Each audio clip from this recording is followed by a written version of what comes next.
There's a pretty good amount in there.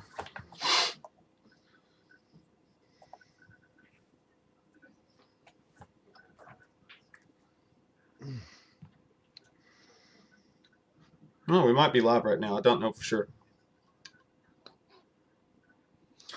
Guys, are we live? Can you see us?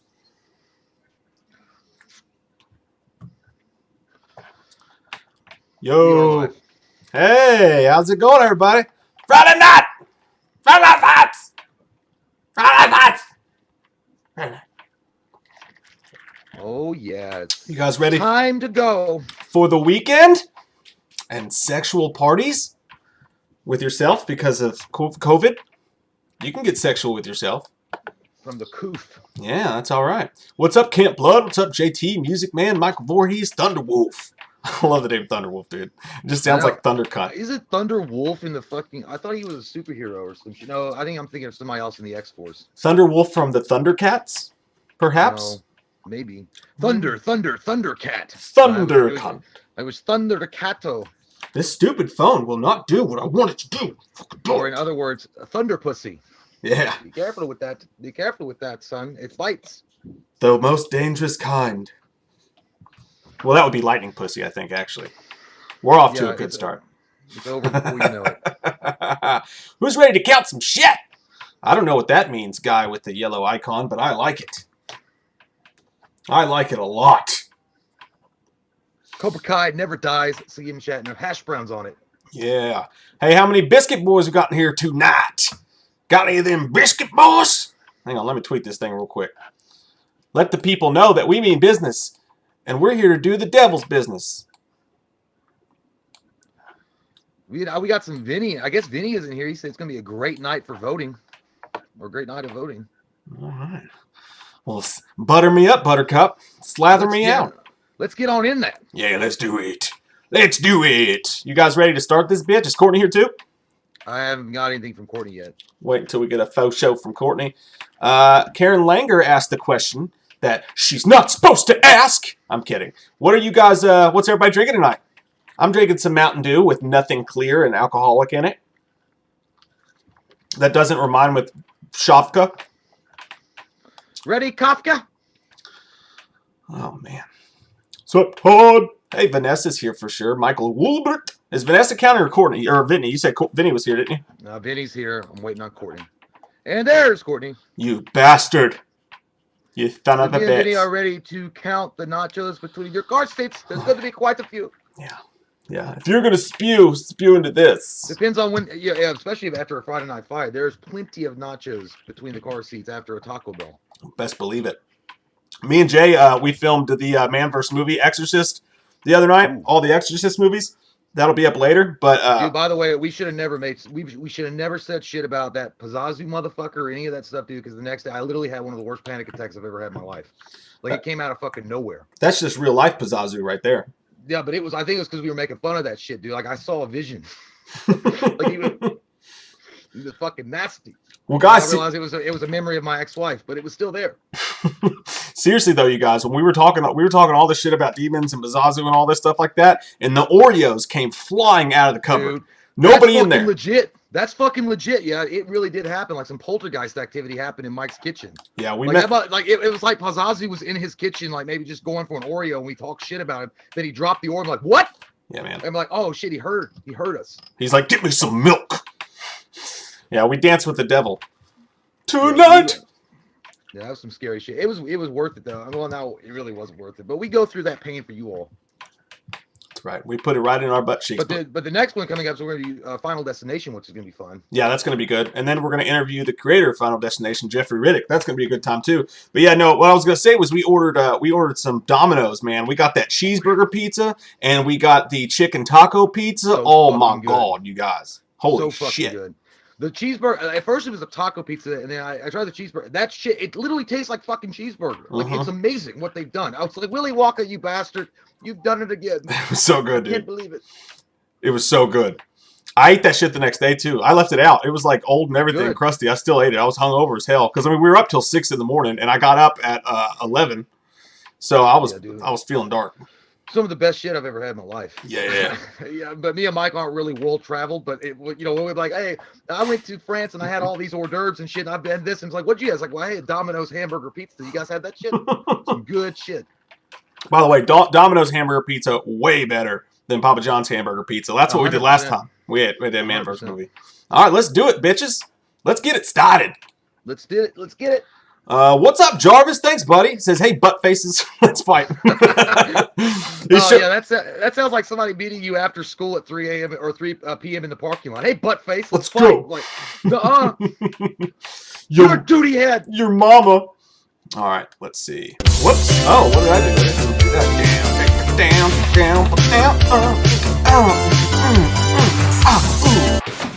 All right, enough of that. Yeah. Enough of that. Not Keegan from $$, says, thank you, man. He says, you guys are awesome. Never stop doing what you do. We won't, because we got no place else to go.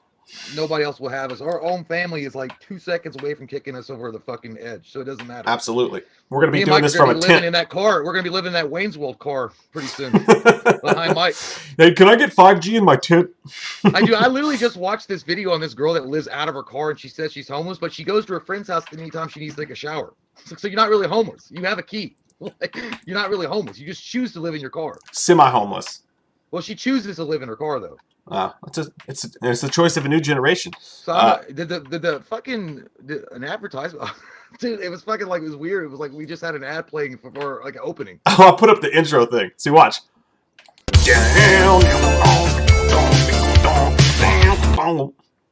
That was me. I did that. Oh. I have many tricks. Lori Deckerman, thank you so much. Appreciate that. Sutter Gillette. Gillette, the best a man can get. Gillette. Thanks, buddy. Really appreciate that, man. He says, how's everyone's night going? Mike, I did this year's Pocky Challenge, and it was as bad. I went a whole hour without drinking anything. You should do it. I will not. I will not, and here's why. We have on video me doing the Pocky Chip Challenge from last year that Mike White sent us, and I know he did it again. It's not that bad up front, dude, but tell me, Sutter, tell me that you were not fucking crying, butt naked, shivering, sweating on the toilet later that night. It's the after effects, man. Oh, my God. That shit's the funniest fucking thing. That story, I swear to God, is probably my favorite thing you've ever said in your whole entire goddamn life, was when you fucking told me what it was like at 3 a.m. You said butt naked. Dude. I got the image of fucking Jim Carrey in Ace Ventura when he's like, oh, and he starts burning his clothes, like running around the bathroom after he kisses Finkel, his Einhorn. I got that you sitting on the toilet with your... I really was, dude. Like, Katie, something's wrong. I was the crying game. I was saying, I know what there is to know. Yeah, dude. I'm surprised you didn't go to Katie. Like, I'm going to spread my butt cheeks, put the plunger in, pull it out. Pull it out. It was fucking bad, dude. It was really bad. Like, I won't do that again for that same reason, because I really felt like I was going to die for a second. And that goes for me, who eats hot shit all the time. Like, when I went to B-dubs the other night, got blazing wings, just, because sometimes I like the taste of them. I can handle hot shit. It was the butthole effects that really took me down to Chinatown. Apex Predator, thank you so much. Says, long time watcher, hee, first time biscuit boy. We got a motherfucking biscuit boy. He's your boy, toy. I don't know. That was the new Biscuit Boy song. Vinny said he's got 2 of them. He's going to be doing that show. What the fuck is up with this? It's like people, hey, it's like, you know what? Tomorrow I'm going to go lick a cactus because I like pain. Tomorrow I'm going to go sit on a cactus. Let's add a new level to that challenge. Let's put a Pocky chip up our ass and see how long that lasts. Yeah, Jay. Put a Pocky chip up your ass for 10 minutes. We'll grind it up and then we'll get a straw and you can blow it into my butt. I'll do it. I'll do it. You know what? I don't mind doing it. I'll go down deep and dirty into Chinatown with you, and I just want to see the after effects of that. Check that out on our OnlyFans account next week. Emma Partington, thank you so much. Says you guys are awesome. No, you're fucking awesome. Sutter, thanks again, man. Says this year's poop wasn't that bad. LOL. I didn't video it, sadly. It was with family when I did it, but I'm stupid enough to do it again. And Mike White Jr. said he would do it again with me. LOL. Well, you guys have a good time with your hot shits and your party palaces, because I don't want any of those passes to that hot shit party palace of the pants. We're gonna be out in the car picking each other's butt. What? Yeah, whatever. You guys can go do that. Thanks so much, dude.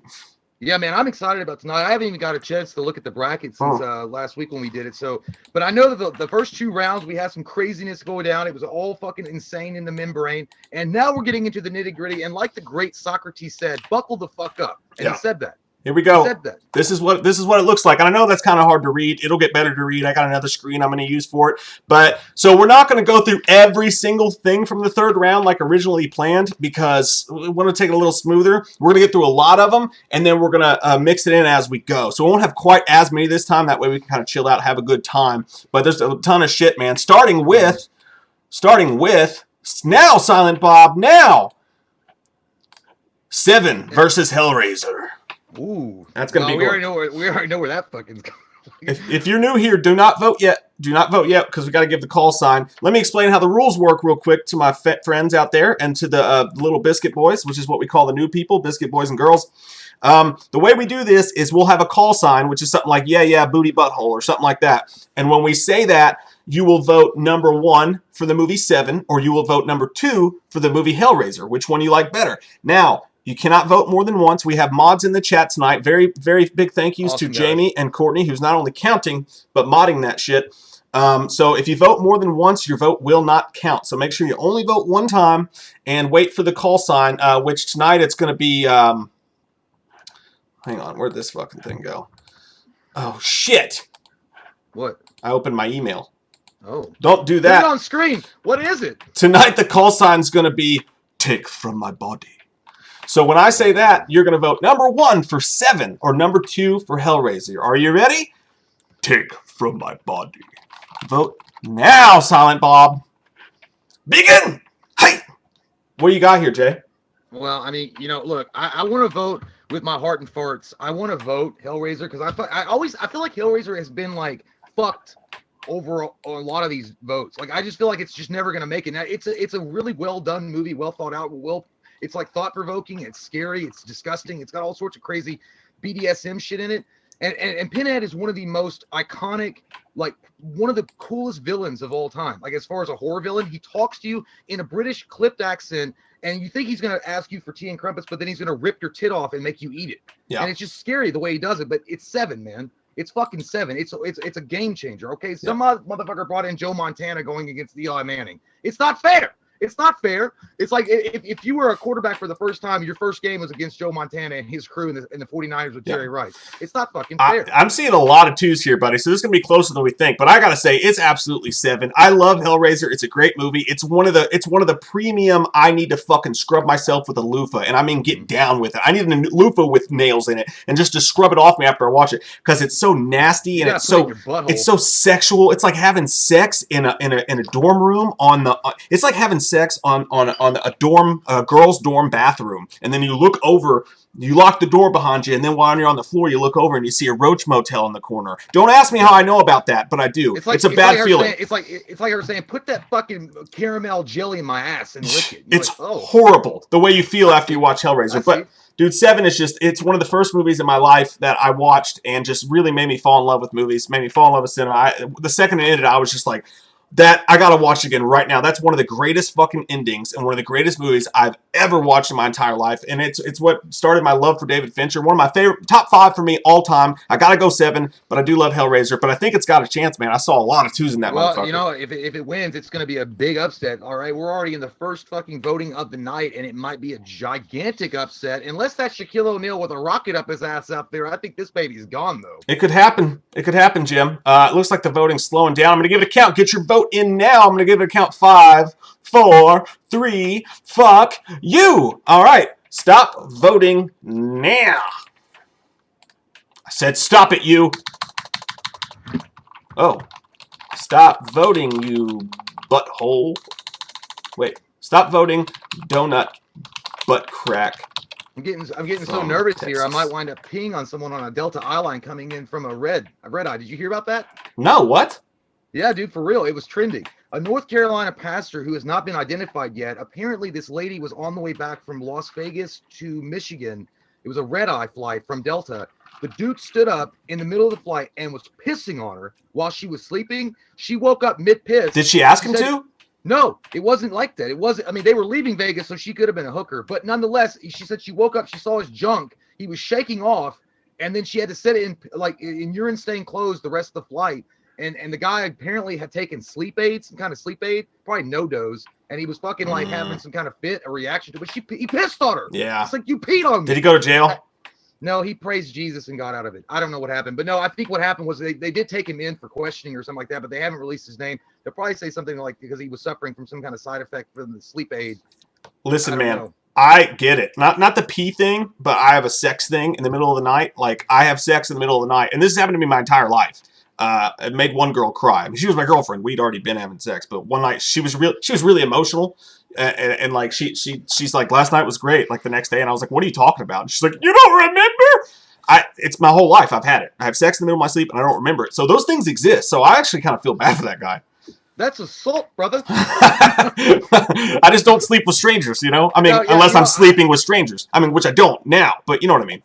I can't believe that happened. Like, it's so weird. Like, but you know, again, it's like that fucking movie in Role Models. Like, hey, we're gonna take a bunch of Ambiens and stay up as long as we can, then we're gonna fuck. It makes you all weird. Yeah, I like your take on boobies. By the way, we did miss the super chat last week. I want to get to it really quick while we're waiting for the counts to come in. Our bad missing this. My friend Lex Green said. He said, we were talking about this at the time. He said, if The Mask is really going to be in Space Jam 2 and Jim Carrey isn't playing the role, then I refuse to watch it. Can't nobody play the role like him. Yeah, that's 100%. I agree with you. No reason to have The Mask in it. My take is no reason to have LeBron James in it because he's not even close to Michael Jordan, but that's what they're doing. Hollywood has completely run out of fucking ideas anyway. I mean, at this point, they're just rehashing everything. Like, it doesn't matter.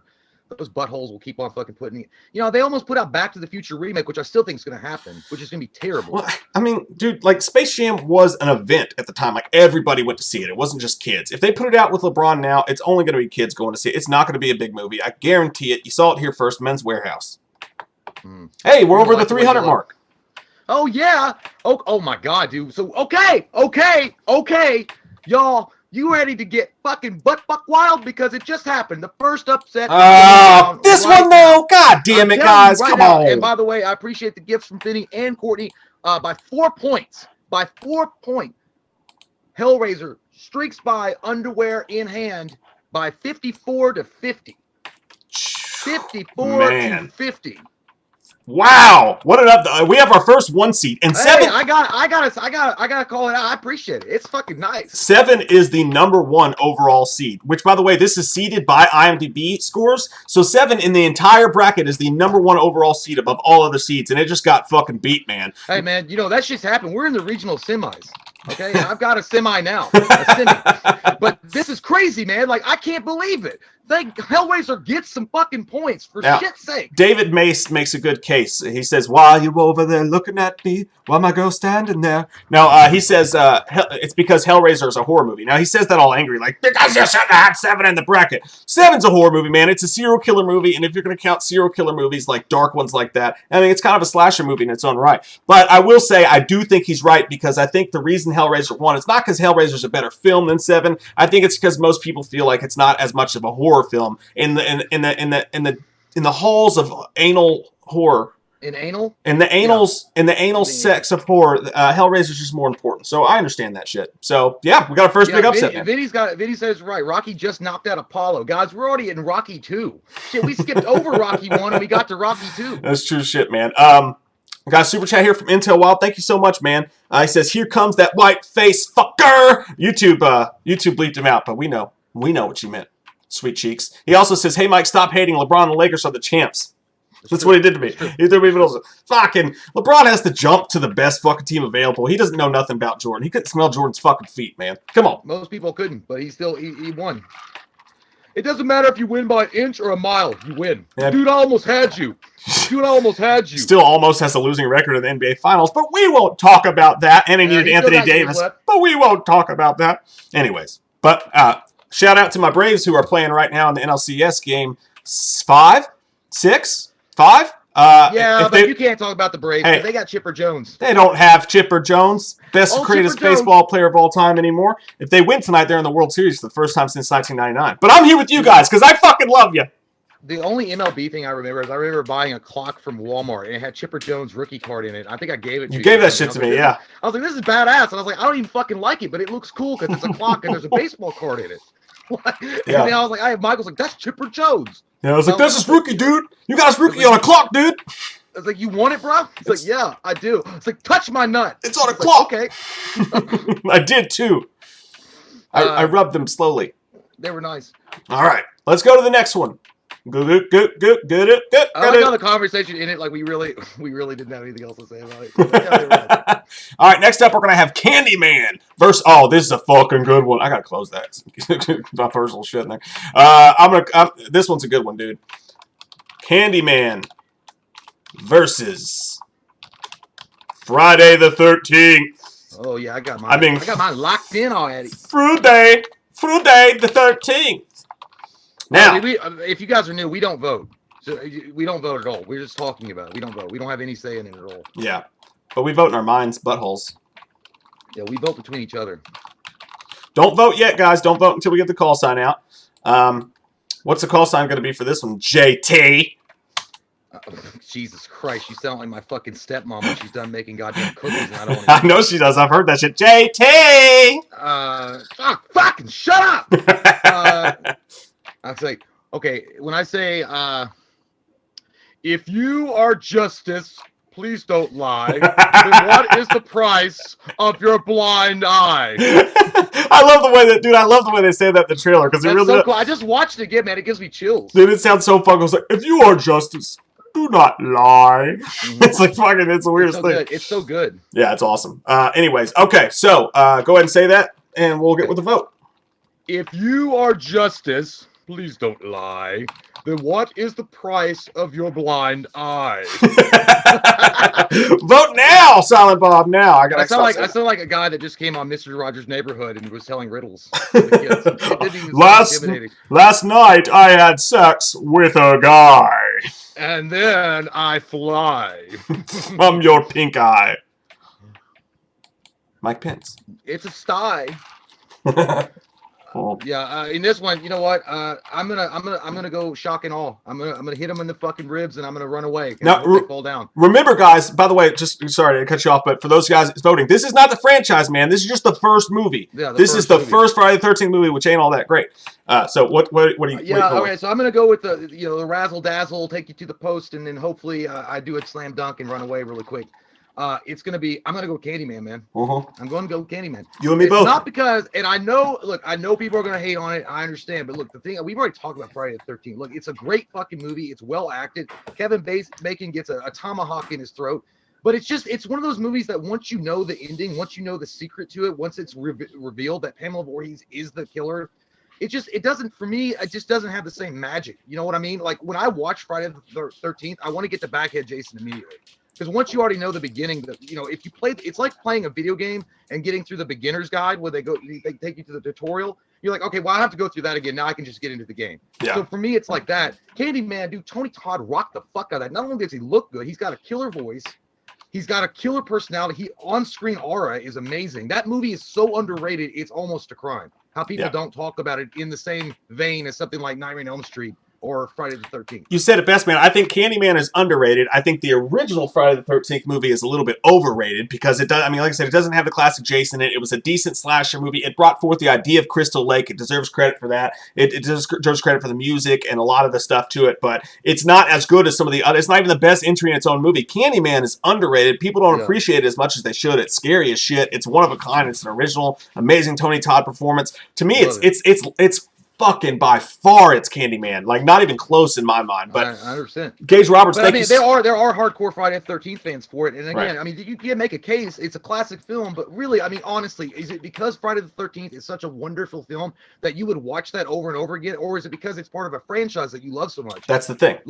That's it. Gage Roberts, thank you so much, man. He says, "Hey guys, hope you all in the Whale Man fan are doing great. Just wanted to show some love to two of my very best friends.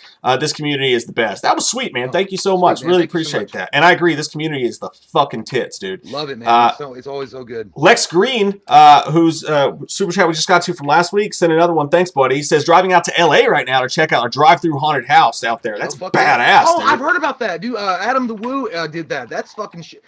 Have you seen it? It's a long one too. It's like 25 or 30 minutes long. I would love to do that shit. A drive-through haunted house is perfect for me, dude. Because I would not be driving because I would freak out and I'd hit the gas and kill somebody. Yeah, they got to put you on like a car wash and like just let you float. I'd like you have to strap me in the fucking back seat. Yeah, dude. I would much rather do a drive-in because you can sit back and appreciate the ambiance of it and like be in the moment and like still you can get jump scared, but you don't. It's less like you feel more. I don't know. To me, it takes off the bad part of haunted houses, which is I don't want someone to touch my wiener. But he says, just want to say what's up to you guys and the rest of the Wham fam. Party on, Lex. That's fucking awesome, dude. Party on. Yeah, well, also, I saw what Adam the Woo did. He was with like 3 other people. He had like a little red light in the car to make it more spooky in the vehicle. That's good. And then they had music, like, I guess the music's being killed in, and people like come up and they'll slam. They won't hit your car, but they'll be like, hey, you go where you going. You're like, damn, I feel like I'm at 7-Eleven. You got any change? Like, no, I don't. But yeah, dude, it looks fucking cool. Don't touch the car. Don't touch it. I like horror. I like horror, but I don't like haunted houses. I don't like the fucking feeling. But in a car, maybe okay. But I'm just not going to be able to drive. I just won't be able to drive. Yeah. Stop voting, by the way. I think we've had enough time to vote. Oh, Jesus Christo. Get out of here. Corny, fucking recheck it. Go back to the books. No, I believe him. Oh, he already counted it? He already counted it? Yeah, oh, him shit. and Vinny are already done. Jesus Christo. Holy fuck. You guys are quick. What happened? Yeah. I guess Friday the 13th won by a lot. Oh god damn, dude. Yeah, and the perfect gift for it too. It's Pamela Voorhees doing this. Look, if you guys can see this. Hang on. All right. Yeah, dude. So the tally is 31 for Candyman, 67. Y'all are on some bullshit tonight. Let me tell you what. Friday the 13th. Y'all. So he fucking hops it up and says, Candyman, have some candy, because the Candyman can, because he mixes it with love and loses the second fight. Yes, he does.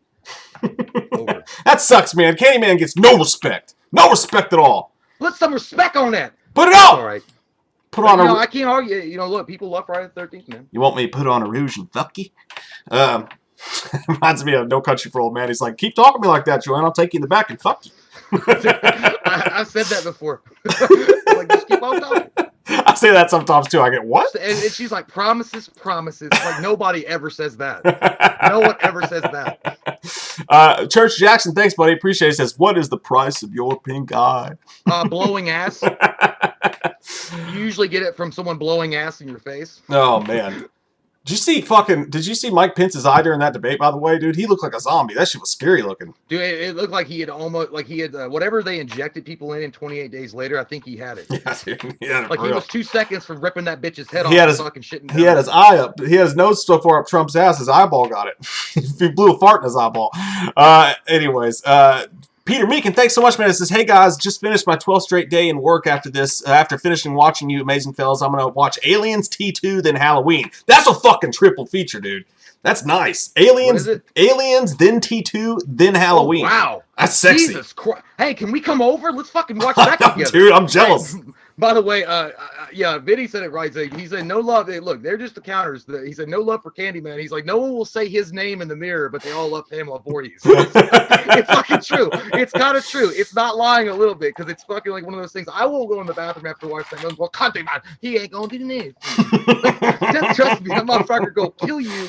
He gonna kill you. Thanks so much, Peter. Appreciate that, man. According to I can't believe Candyman lost. That sucks. It's all popularity contest. Bunch of Jason Voorhees fans. You know Friday the 13th's gonna win. I'm kidding, by the way. That's what people say about us in Halloween. What the dude? If it hadn't won, it'd be like, what the fuck, dude? Is this fucking rigged, dude? What the fuck? Like Vinny C and Cordy are fucking rigging this, dude. I missed it. I missed who said it. Someone said, please review Spree. That was a fun movie. Did a written review for it. WeWatchMovie.com. Go there and get your horror movie news. That's some great candy. Review Spree the candy. No, the candy, dummy. I don't care about your fucking movie. Spree candy. Sean Tubby123, thanks, man. He says, number 1, Wham condoms. Number 2, Jay is my smoking assistant football coach. Like smoking hot or he smokes cigarettes. Smoking cigarettes. Number 3, Mike is my Huckleberry. I'm your Huckleberry. I was reading a Deadpool comic the other day, and the guy was like, you next? And he was like, he's like, I'm your Huckle Fart. He's like, that's how that goes, right? Like, shit's funny. He didn't say it was something else, but he says, number 4, love the frequent uploads. Thanks, man. Working hard. Working in a train, I'm going down. Hey! Shaka Khan. Number 6.5 layer burrito from Taco Bell. Gives it a 6.5.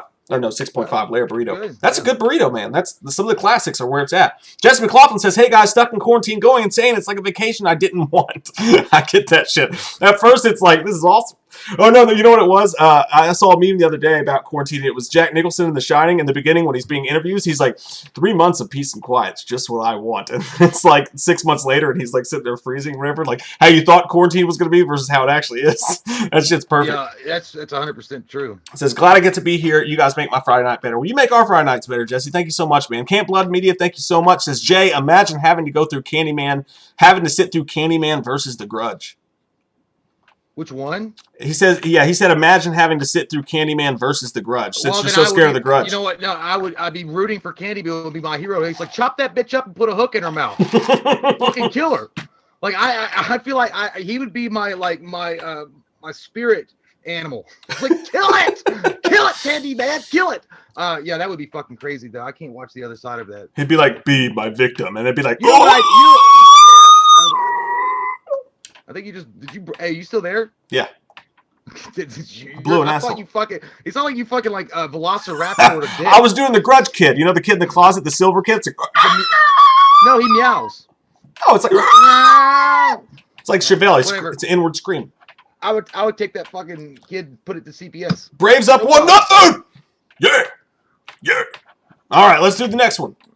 Let's get into it. What's it gonna be between you and me? Get a pickle, put it in my butt. Ew. So you put a pickle in your butt again, eh? Yeah. Well, go ahead. I was doing the Captain America thing. So you put a pickle in your butt again, eh? This one's interesting. We've got Carrie. Now remember, don't vote till we get the call sign. We got Carrie versus Get Out. Get out! Get out of here. Carrie, the original Carrie, obviously, versus Get Out. So when I give the call sign, which the call sign for this is going to be, no. You're going to vote number 1 for Carrie, or you're going to vote number 2 for Get Out. Ready? No. Vote now. You sound like you're in mid orgasm and realize that the condom just broke. Or her dad walks in. Yeah, but you're not gonna say it that sexy. Yeah, man, this one, that's a tough one, man. You gotta give it to Jordan Peele for Get Out. Like, he did a great job with that. Like, it was an amazing movie, and it also goes to show you that a comedy writer and a comedy actor and all that other stuff can do an amazing job with a horror film.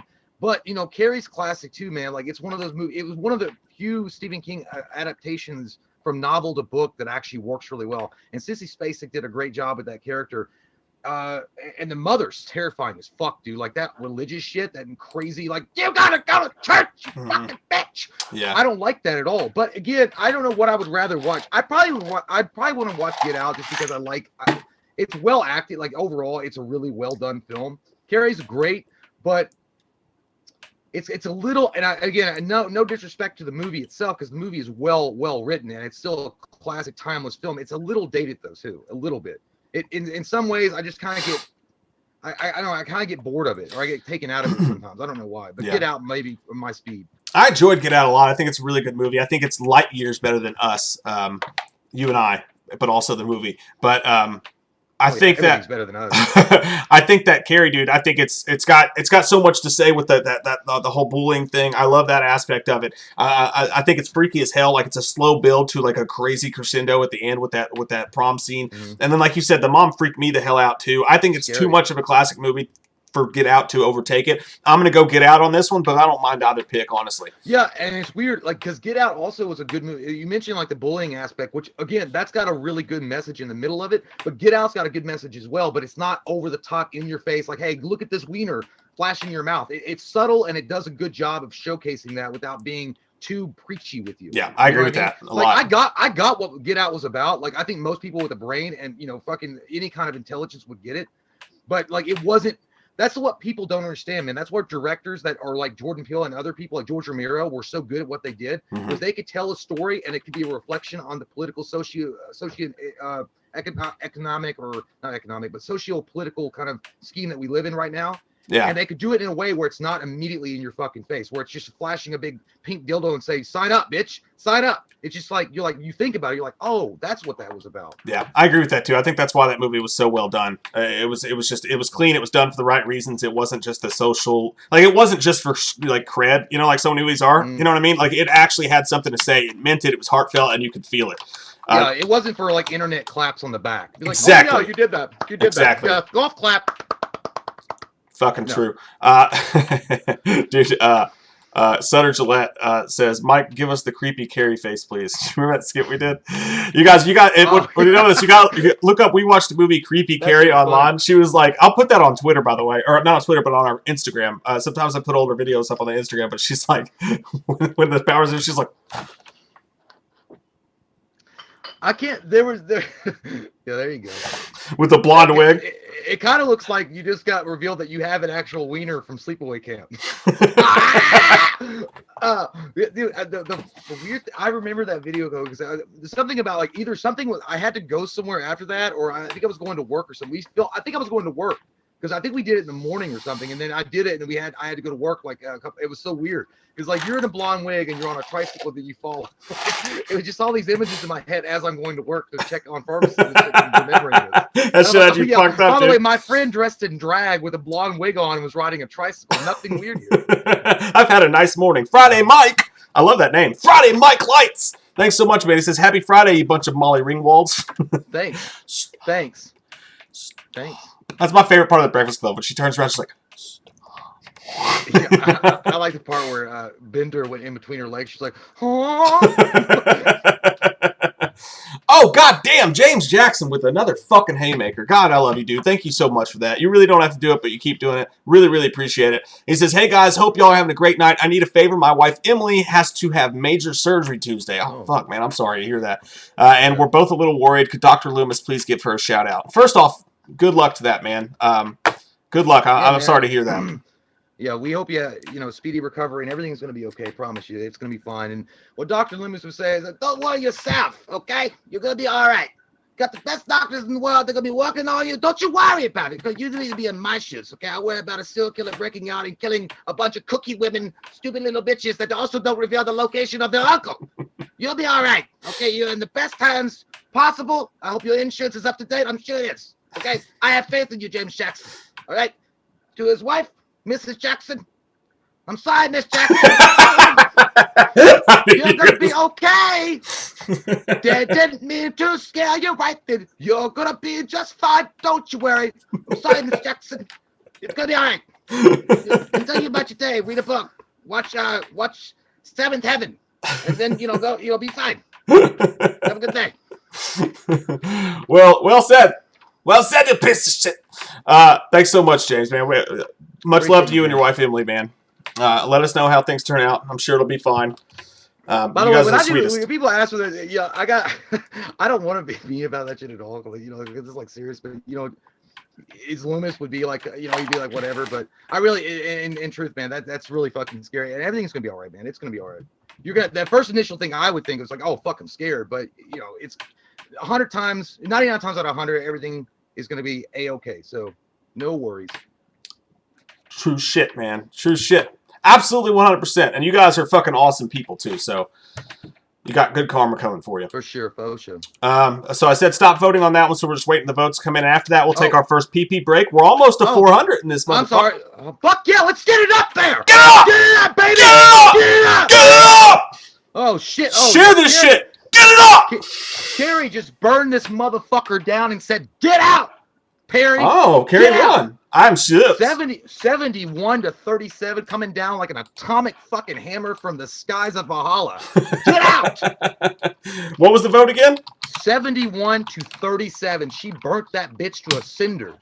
You guys finally picked one movie that I picked. God damn it! I'm never coming back to school. Never. That's awesome, man. You know what? I love it. I love it when the peeps fucking vote the way they want to feel, though. Because we picked fucking Get Out. Well, you did. I picked Carrie. I thought you said to Get Out. I picked Carrie. Oh. No. No. You're just going with the crowd. You must have sensed something. I didn't sense. You want to take a quick peep time real quick? Yeah. All right. I got to go pee. All right. You go first, and I'll watch. Bring the camera with you. Come on, I want to see it. I want to see it. I want to smell it. I want to put my nose on it and be like, that smells weird. Fucking beard's weird. Yelling at the mic. Clinton's 0-3 tonight. I'm 1-2. I'm not much better, bro. Not much better. Ooh. I don't know what's going on here. How the fuck are y'all?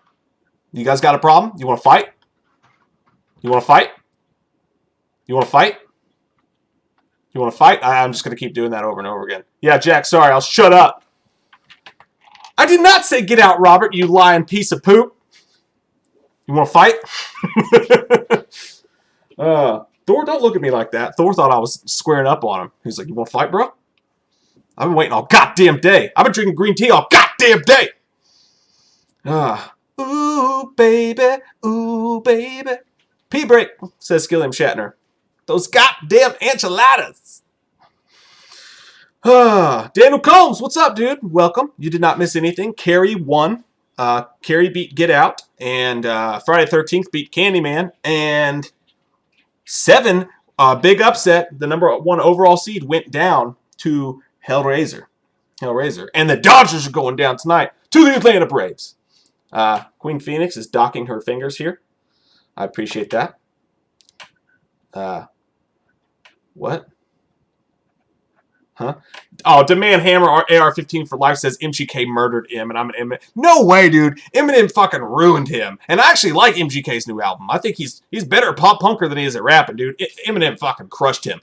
The reason Eminem crushed Machine Gun Kelly in that rap battle is because this one reason alone. Even though the rap was better and the beat was better and all the shit was better, and he's fucking light years better, you gotta think. I could write a diss song about Eminem, like, right? I mean, everybody knows his entire life. You know his wife, you know his history. You know, we've been watching him for 20 plus years. What the fuck did Eminem know about MGK? Like, you know what I mean? Like, he didn't even have any material on MGK, and he still fucking slaughtered his ass, which makes it all the more impressive. You know what I mean? Yelling at the mic. That's all I'm saying. But I do like MGK's new album, which I never thought I'd say. He's a good pop punker. He's got some good pop punk. That's the truth. I mean, it sounds like Blink-182 played the music on that fucking thing. Jason Dyer, thanks so much, man. He says, love your faces. Tonight I'm watching you guys eating a giant pizza, drinking some Asian tea, and later watching The Thing. Hope Jaws wins. You're having a great fucking night too, Jason. Damn. You guys are having a fucking party, and I like it. Are you going to have pizza rolls, though? Are you going to have pizza rolls? Pizza in the morning, pizza in the evening, pizza at supper time. You could go bagel bites. But for me, in my older years, pizza rolls overtook bagel bites. Because bagel bites, the bagel's never right. If you cook it wrong, it's hard. It's like a fucking rock. I don't know. I ate like an old man tonight. I had salmon from Kroger. I ate salmon for dinner. And green beans. What the fuck? What the fuck? I don't know what's happening to me. I really am old. Bagel bites. Bagel bites! You're my favorite YouTuber, Jack Bullet Vlogs. Thanks, man. Motel Hell's a good movie, Chicks Rule. They're all natural meats. Thanks, David Mace. Yeah, for you guys who don't know, we just did a Halloween 2 book novelization recap and recapped that entire bitch. That was fun. We had a Halloween update come up today. We got a Nightmare on Elm Street commentary tomorrow. We're just doing crazy shit with our pants off. And we're not wiping. What? Anyways. Fuck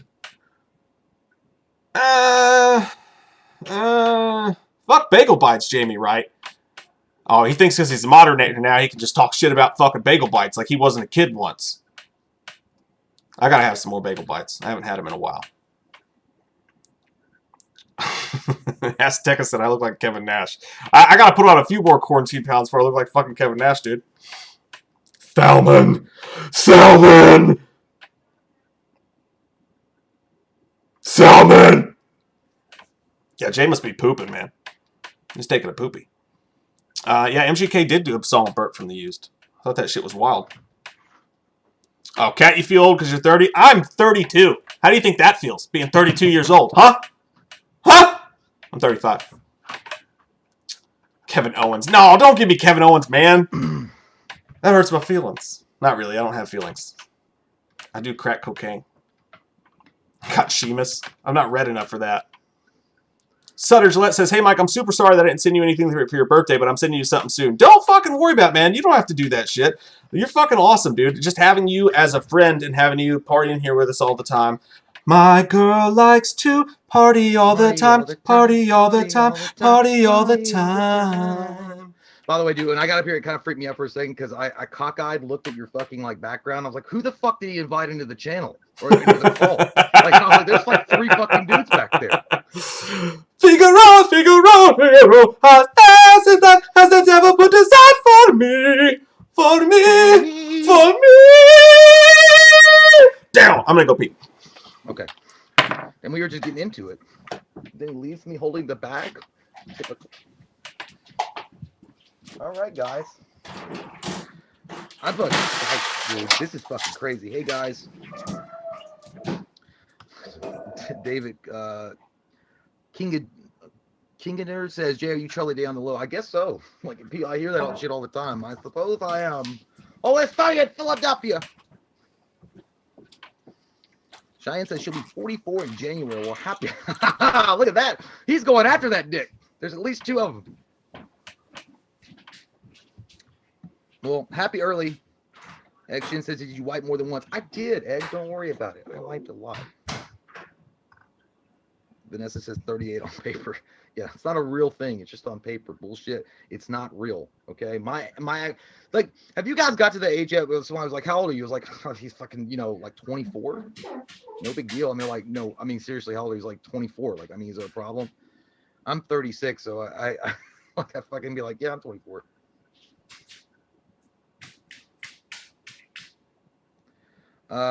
Sutter Gillette, thank you so much. He says, hey Jay, will you talk about Gillette razors as Slender Man? Yes, I will. I will do that for you, Sutter. Gillette. So you looking in your bathroom and you like, they would like to shave me face and make it silky smooth. What would me like to use? Where there is multiple choices for me as far as razors brands. So me would say, no, not that one, that Venus for women. And me, is that song? What's that song? I don't know. It's some song by Venus or something like that. So me would choose like Gillette. It is the superior blade. And it will leave you feeling silky smooth as well as comforting as well. You walk into a Subway sandwich shop, like, you know, like this, when you silky smooth and you say, hey, excuse me, we like a jab here. They like, where? Like, it could be like medical sandwiches for the people. Like, well, what experience you have? Like, me have experience making people happy with the sandwiches. They're like, okay, well, we give you try. Just like that, you have somehow found the jab. And that's all thanks to Gillette. The best man can get, according to Bland. Anyway. That's like, dude, that's I probably could think about it a little bit more, but let's see here. I agree. Courtney says that the 90s was the best. It absolutely fucking was the best. I love the 90s back in the day. Oh, thank you so much, Dirty D. She says, Slenderman, I had Jimmy John's tonight, and it was this. Well, if you like to eat the devil, then fine. I mean, no big deal. I mean, you got to do what you got to do. Sometimes there is no Subway sandwich shop around, but if you see Jimmy John's, sometimes you give into temptation, Dirty D. However, next time go around a little bit, look around. Maybe in town next over, there is Subway sandwich shop for you to enjoy. Do not just go right to a Jimmy Joe. It's like say, hey, Satan, come on in me heart and dance around and play on this slide that me have. Go ahead. It's all right. Me gonna invite evil. Holy shit, man. I swear to God, that background is fucking me up because I'm looking at the camera trying to talk to you guys, but I just see fucking Mike Myers' face and Dana Carvey, and I was like, Mike's back. It's like, holy shit. Tommy Gun the Clouds like, flush me, Jay, flush me. I'm like, nah. Like every Saturday night, you'd always be like, flush me, Jay. Men in Black reference. I like it. Penn Station, Bobby X. I've never, and I'll be honest, I've never had Penn Station. I definitely want to try it. Check it out. I never had it. We have a place called Firehouse Subs. That's really good, but I've never had Penn Station. So Kat says she loves Spice Girls and NSYNC. Well, who didn't? I mean, that's obviously that's American, except for the Spice Girls.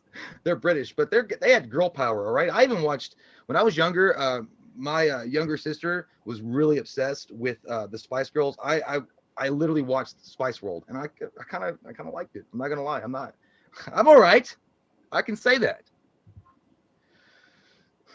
Jason says he smoked hella weed in the 90s. I'll bet you did. And do you remember it? Do you remember it? Probably not. But okay, if you did. I don't know what I did in the 90s. I just fucking played outside and played. Let's see. I played Super Nintendo, Nintendo 64, Star Wars, Rogue Squadron, GoldenEye. Fucking still one of the best games ever fucking made. Basketball, all sorts of good stuff. Vanessa, see, what I'm talking about, Vanessa, is correct. She said NSYNC for life. NSYNC to me is way better.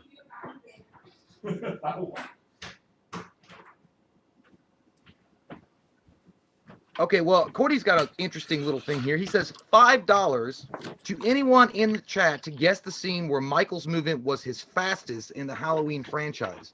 So what was Michael Myers' fastest movement in the Halloween franchise? And Courtney says he's going to give you $5,000. $5. $5 is what I meant to say. If you guys can guess that, go ahead. I'm going to guess H6 at the end when he's chasing him down the hallway. Through that I'm red going to tunnel? guess Halloween 3. He was in the movie so fast he wasn't even in it. Oh yeah, I'm glad Vinny's got. He said he saw Spice World in theaters. Damn, Vinny, you were committed. Spice World. Oh God, I gotta give it up, man. I was gonna say, Jessica, my younger sister, she was a big Spice World fan. I watched Spice World. I didn't hate it. I didn't go to the theater to see it, but she made us watch it, so I was like, it's all right. I hate the Spice Girls. They were so rude in that video, their main video. The Tell Me What You Want. They were so rude in the beginning of that. They were like making fun of old dudes and shit. I can't remember the whole. I just remember not I thought it was gonna be a terrible fucking train wreck of a movie. I was like, it's all right.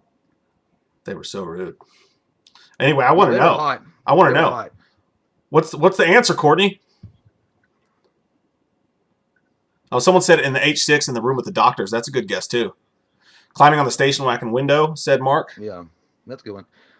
Vinny says his mom took him. He didn't want to go. I get it, man. You don't have any choice then. Your mom's like, no, you're not going to go see that violent bullshit Die Hard movie. You're going to go see Spice World so it can build character, okay?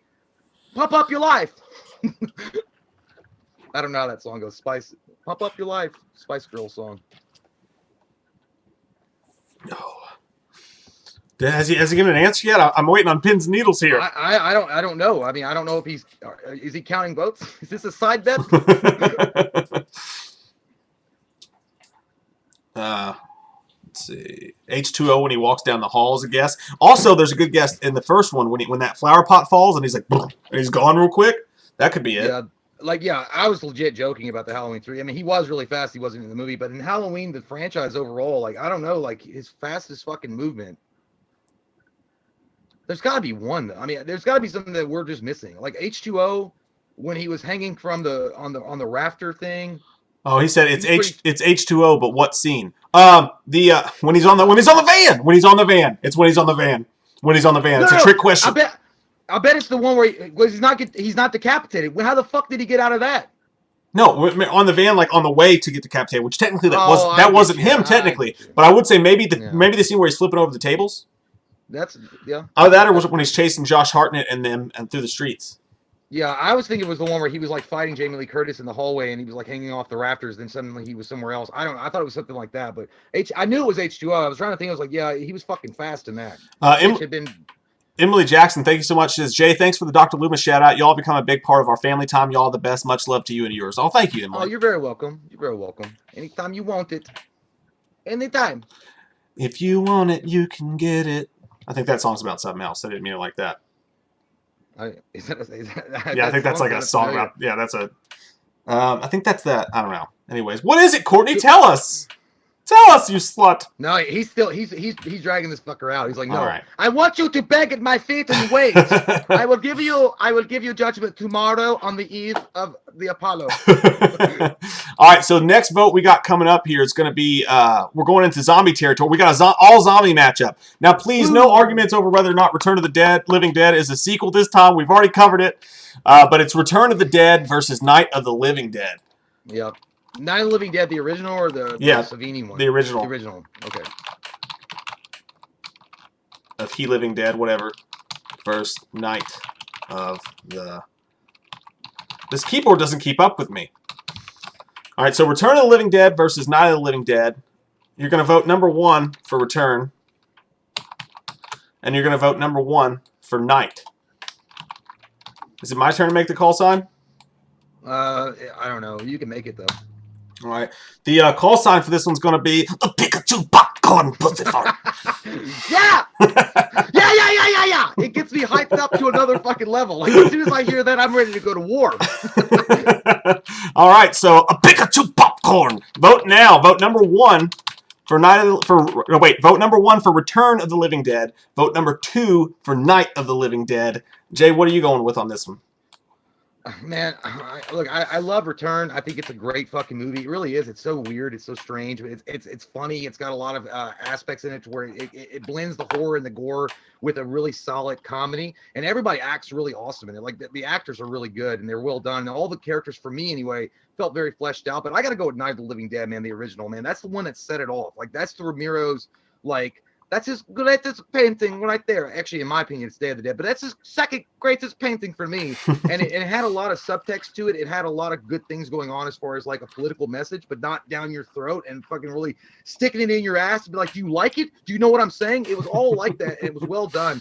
And dude, I'll tell you what, location scene, the fact that they didn't have a lot of money and the way that it was shot and just like you could tell everybody on that set really believed in the movie. Yes, the zombies weren't like dripping goo and gore and shit like that, but that really wasn't the point. But it was still terrifying in its own way. And I like the fact the fact that they all had to, to come together.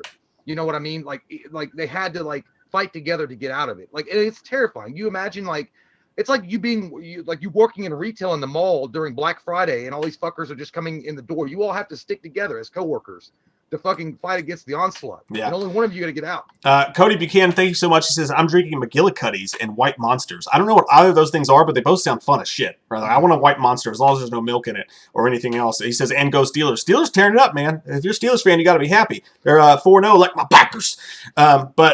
Yeah, dude, I'm going Night of the Living Dead too. Return of the Living Dead is my favorite zombie movie because I love that movie so much. And so you think this is a costume? This is a way of life. I love that movie so much, man. It's so funny. And Tom Matthews, it's Tom, by the way. We were saying Thom, the dude from Frasier. Thom. No, I did too. Apparently we were wrong about that. But Night of the Living Dead, man, it has such an important message. When we were talking about Get Out earlier, about how it was subtle, the message was subtle, and it was heartfelt, and they meant it, and it wasn't just for pat on the backs. I think Night of the Living Dead is the example of that. I think it was a movie that nobody was making those kind of movies back then, and I think it had so much to say. It was so important the way that they did it, and not only that, but it's the godfather of zombie movies. You can't not vote for George Romero's Night of the Living Dead, even though it hurts me to do that because I love Return of the Living Dead so much, and it is my favorite zombie movie. Night of the Living Dead's the answer on this one.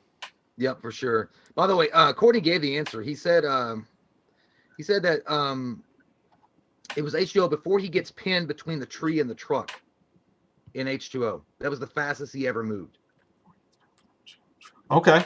Well, because I get what he's saying, because technically speaking, if he was in that entire moment Michael Myers, and then he somehow rapidly magician fucking Houdini'd that guy into his place or whatever, I know they went back and retro fixed it, but well, here's the thing though, that technically wasn't Michael Myers. That was the ambulance, or that was the EMT guy or whatever it was. No, that's what I was saying, and that's what Courtney literally he said if they say it wasn't Michael, say it was before Resurrection, which it was. Technically, you're right. I mean, technically, yeah. And the original idea was that it was supposed to be Michael, but that was just a ruse. That was a ruse. It was a ruse. Goddamn magician! He must have studied under Chris Angel. Stop voting now. Stop voting. Let the guys count it up. Not top voting. Stop voting. Gosh darn it. Stop voting, you butt bagel. Yeah, this is gonna be interesting to do because there's a lot of love. There's a lot of love for Return of the Living Dead, which I get, man. I mean, Return of the Living Dead is really fucking fun. And by the way, that's one of the few things that are interesting about the place we live, other than bullshit fried chicken, is some of those scenes were filmed in Kentucky. Yeah. I think Paducah or some bullshit. I don't know. John Carpenter. Which, by the way, if they really didn't even need to get extras, they could just go to a local fucking garage sale and get people that look normal, and that would be the extras in Return of the Living Dead in Kentucky. Yeah, dude, that's no. Okay, wait, I'm sorry. Cordy says no when he tried to dodge the truck. Oh, okay. That Yeah. makes more sense. Yeah, that makes sense. I'm gonna have to go back and watch that now just to see that scene. That's an interesting piece of trivia, Courtney. I like That it. was some good shit. I like it. Why isn't fucking Courtney putting it up on the teleprompter for us to read? We're scripted, right? We need to have someone like him writing our teleprompters. Yeah, right. It would be so much better if someone else would speak for us. Emma Partington, thank you so much. Says, hey, Mike and Jay, can you guys answer this for me? How did Michael Myers get his eyes back in Halloween 4 after they shot him out in Halloween 2? Fucking excellent goddamn question. I don't have an answer for it. It's impossible. I guess the only answer is that he's supernatural and he regrows his shit. Goddamn Chrysler insurance. Anyway. That's a great question, though. Well, maybe they grew back, man. I mean, maybe he's got some kind of fucking X-Men Wolverine regeneration factor. Like, maybe that's how he survives. Like, he's got some kind of Wolverine healing factor. Damn, he just grew his eyeballs back. We got 2 people in the chat from Paducah, man. Karab says, Paducah's my hometown. Number One Wonder Fan says, I'm from Paducah. I've been to Paducah a couple times for some field parties and whatnot. Maybe some fishing way back in the day. Yeah, they got some wild ass roads, dude. Cody took his Camaro out there and scared the shit out of me one time. I've never been to Paducah in my life, dude. The only thing I know about Paducah is I had a pen pal when I was in 5th grade from Paducah. What did he write? Hey man, I'm going to the car store. You want something? No, he said my sister's brother's father-in-law is going to fucking hang me out to dry because I stole his rifle and I went out there hunting and I wasn't allowed to. I don't remember what he said. He seemed like a nice dude. I don't even know if it was a guy or a girl. I don't remember, but okay. So, Vinny. By the way, we've been to places way worse than Paducah. We're just kidding around. Yeah, we for sure. We've been to Hazard. Well, Vinny's got a good point. He said, I thought it was Rob Zombie's Halloween when he ran at Lori and tackled her off the balcony. He's like, technically speaking, it was always supposed to be a fake out because the scene in Resurrection where Michael walks out of the school in the ambulance uniform was shot for H2O from what I once read. I don't know. That's a good point, too. I don't know. We got a crossfire. No. Actually, I hate to say this to you, Courtney, because I love your butt and the way you kiss, but I will say this. I do remember Jamie Lee Curtis saying originally he was supposed to die. They found out while shooting that they were going to pull the switch. And then she got so pissed, she didn't give a fuck about the rest of the shoot. You remember that? We did an article on it. Yeah. So I guess they did know it was going to be a switch before then. Yeah, well, because I guess they had sold it on the idea that it was, like they said, it was the final. And then they were like, nah, you know what? We can't fucking do that. So we've got the vote coming in. It's hot off the press. We are ready to go. We've got option 1. Give it to me. For Return of the Living Dead. Guess what, bitch? You're going to go back 6 feet under. 33 to Night of the Living Dead. George Romero is laughing his ass off in glory. 77. 77. Not nice. I appreciate the respect, though, for Return of the Living Dead getting 33 votes. You got to give it. You got to get it. I love that shit. I love it. And I want to put a finger in it. What? Yeah, and wiggle it around. Wiggle it. Jiggle. Wiggle, wiggle, wiggle. Wiggle, jiggle, jiggle. All right, so next up we've got, that's a whole bracket, guys. That's the North bracket. Welcome to the North. That's the North bracket. We're moving down. Now we've got The Shining versus From Dusk Till Dawn. Woo, that's easy, but it's interesting either way. It is. I think it's easy too, but The Shining versus Dusk Till Dawn crust. So vote number 1. Don't vote yet. Wait till we do the thing. I gotta type. I think David Massey is like 4-0. Jesus, that motherfucker's racking up those Vegas fucking dollars. Everybody, drinks on him. He's crushing. By the way, the Braves are up 2-0 with 2 runners on and 2 outs. I like it. World Series tonight, baby. We partying. Anyway, I know nobody gives a fuck. Sorry, I can't help it. All right, so Jay, what's the call sign going to be for this one? I feel like the call sign should be. I'm not gonna hurt you. I'm just gonna bash your fucking brains in. All right. So when Jay says that, you're gonna vote number 1 for The Shining and number 2 for From Dusk Till Dawn. Vote. Oh wait, go ahead and say it first. Sorry. I'm not gonna hurt you. I'm just gonna bash your fucking brains in. It really feels like a really bad Heath Ledger doing a Jack Torrance. I'm just gonna bash your fucking brains in. You want to know how I got these like croquet scars? You want to know? Intel Wild says Dodgers will poke the Braves in their rear door facilities tonight. Thanks for the super chat, Intel, but it's not looking good for you, man. Braves going to the World Series tonight, buddy. Woo! Yeah, as far as like, it's The Shining. Easy. I mean, it's just. I mean, look, Dusk Till Dawn. It's a great fucking gritty ass classic vampire film, but at the same time, The Shining like set like the bar, man. Like it's so well done. Stanley Kubrick killed it, knocked it out of the park. I know Stephen King didn't like that adaptation at all. But you can't argue with like the greatness that is Stanley Kubrick. It looks great. It smells great. It sounds great. It's got fucking Jack Nicholson in it as craziest as he can be. I mean, Jesus Christ, what else do you want? Go back to your room, Danny, and give me a red rum. Have an Arnold Palmer, you bastard. But yeah, dude, it's got everything in it, dude. And look, again, Stanley Kubrick was a fucking massive asshole. There's no doubt the way he treated his actors, especially Shelley Duvall during that movie. But you cannot argue with results, man. You can't argue with what he was able to put together. And to this day, that movie is dissected and examined almost more than any movie, I think, period. Just from all the little tiny maybe details that he could have put in it. Amazing movie. By the way, 100%. If anybody wants, and trust me, because this is amazing. If you guys want something like a spooky documentary to watch, and actually it's kind of freaky the way that they do it, and it's all about The Shining. It's called Room 237. It's a documentary about The Shining and all the people who picked it apart and the wild theories. Man, that's one of the best documentaries I've ever seen on a horror movie. I love it. Room 237. Definitely watch that. Add that to your Halloween watch list. But it's The Shining, dude. It's one of the greatest movies. To me, it's the best shot horror movie that has ever been made. And like to me, The Exorcist is the greatest horror movie of all time. Halloween, right there behind it. But The Shining, the film work on that, it's the most beautiful film I've ever seen. It's fucking dude. Just the camera work alone is amazing. Now, From Dusk Till Dawn is one of the coolest movies that has ever existed. Even though I think it falls apart a little bit in the second half, I do love that movie with all my heart. I think it's hilarious. It's the coolest. It's the best George Clooney role of all time. Which actually, I would. Do you think The Shining, by the way, is Jack Nicholson's best role of all time? It's hard to say, man. One Flew Over the Cuckoo's Nest is really up there. Yeah, like it's really up there. I mean, and then the Joker. Well, I mean, not Batman, but really good too. Chinatown. I would say it's a toss up between. Yeah, it's a toss up between One Flew Over the Cuckoo's Nest and The Shining. Like I could watch both those performances. I think he kills it and knocks it out of the park on both occasions. And it's weird to me. I don't think Stephen King says he hated it. Yes, it left out a lot of details from the original book. The miniseries of The Shining that came out in 1994 was more true to the book, which I did like that movie too. But at the same time, I can't it's almost like he was just pissed off that Stanley Kubrick didn't have any respect for him or give a shit that his opinion existed. It was like Stanley Kubrick was like, anything you can do, I can do better. Yeah. I know how to make movies. You don't know how to do shit. I hate that. I hate that they had that, but I kind of like it because it added some spiciness to the story of the filming or whatever. So it looks like everybody's just about done voting. So go ahead and stop voting now. Yeah, and really, I always feel like if you have these two things face off, it's like Dusk Till Dawn is like the cool kid in high school that you wanted to hang out with for a long time, but when you got older and you graduated from college or high school itself, you realize that guy's gonna have a beer belly in about 5 years, not pay his child support, and have a bitch named Glinda on the side that he regularly fucks and pays for. And then he's like, oh, that's what that is. But The Shining is like that cool guidance counselor that really got you through it. He got you through it. Yeah, I get that.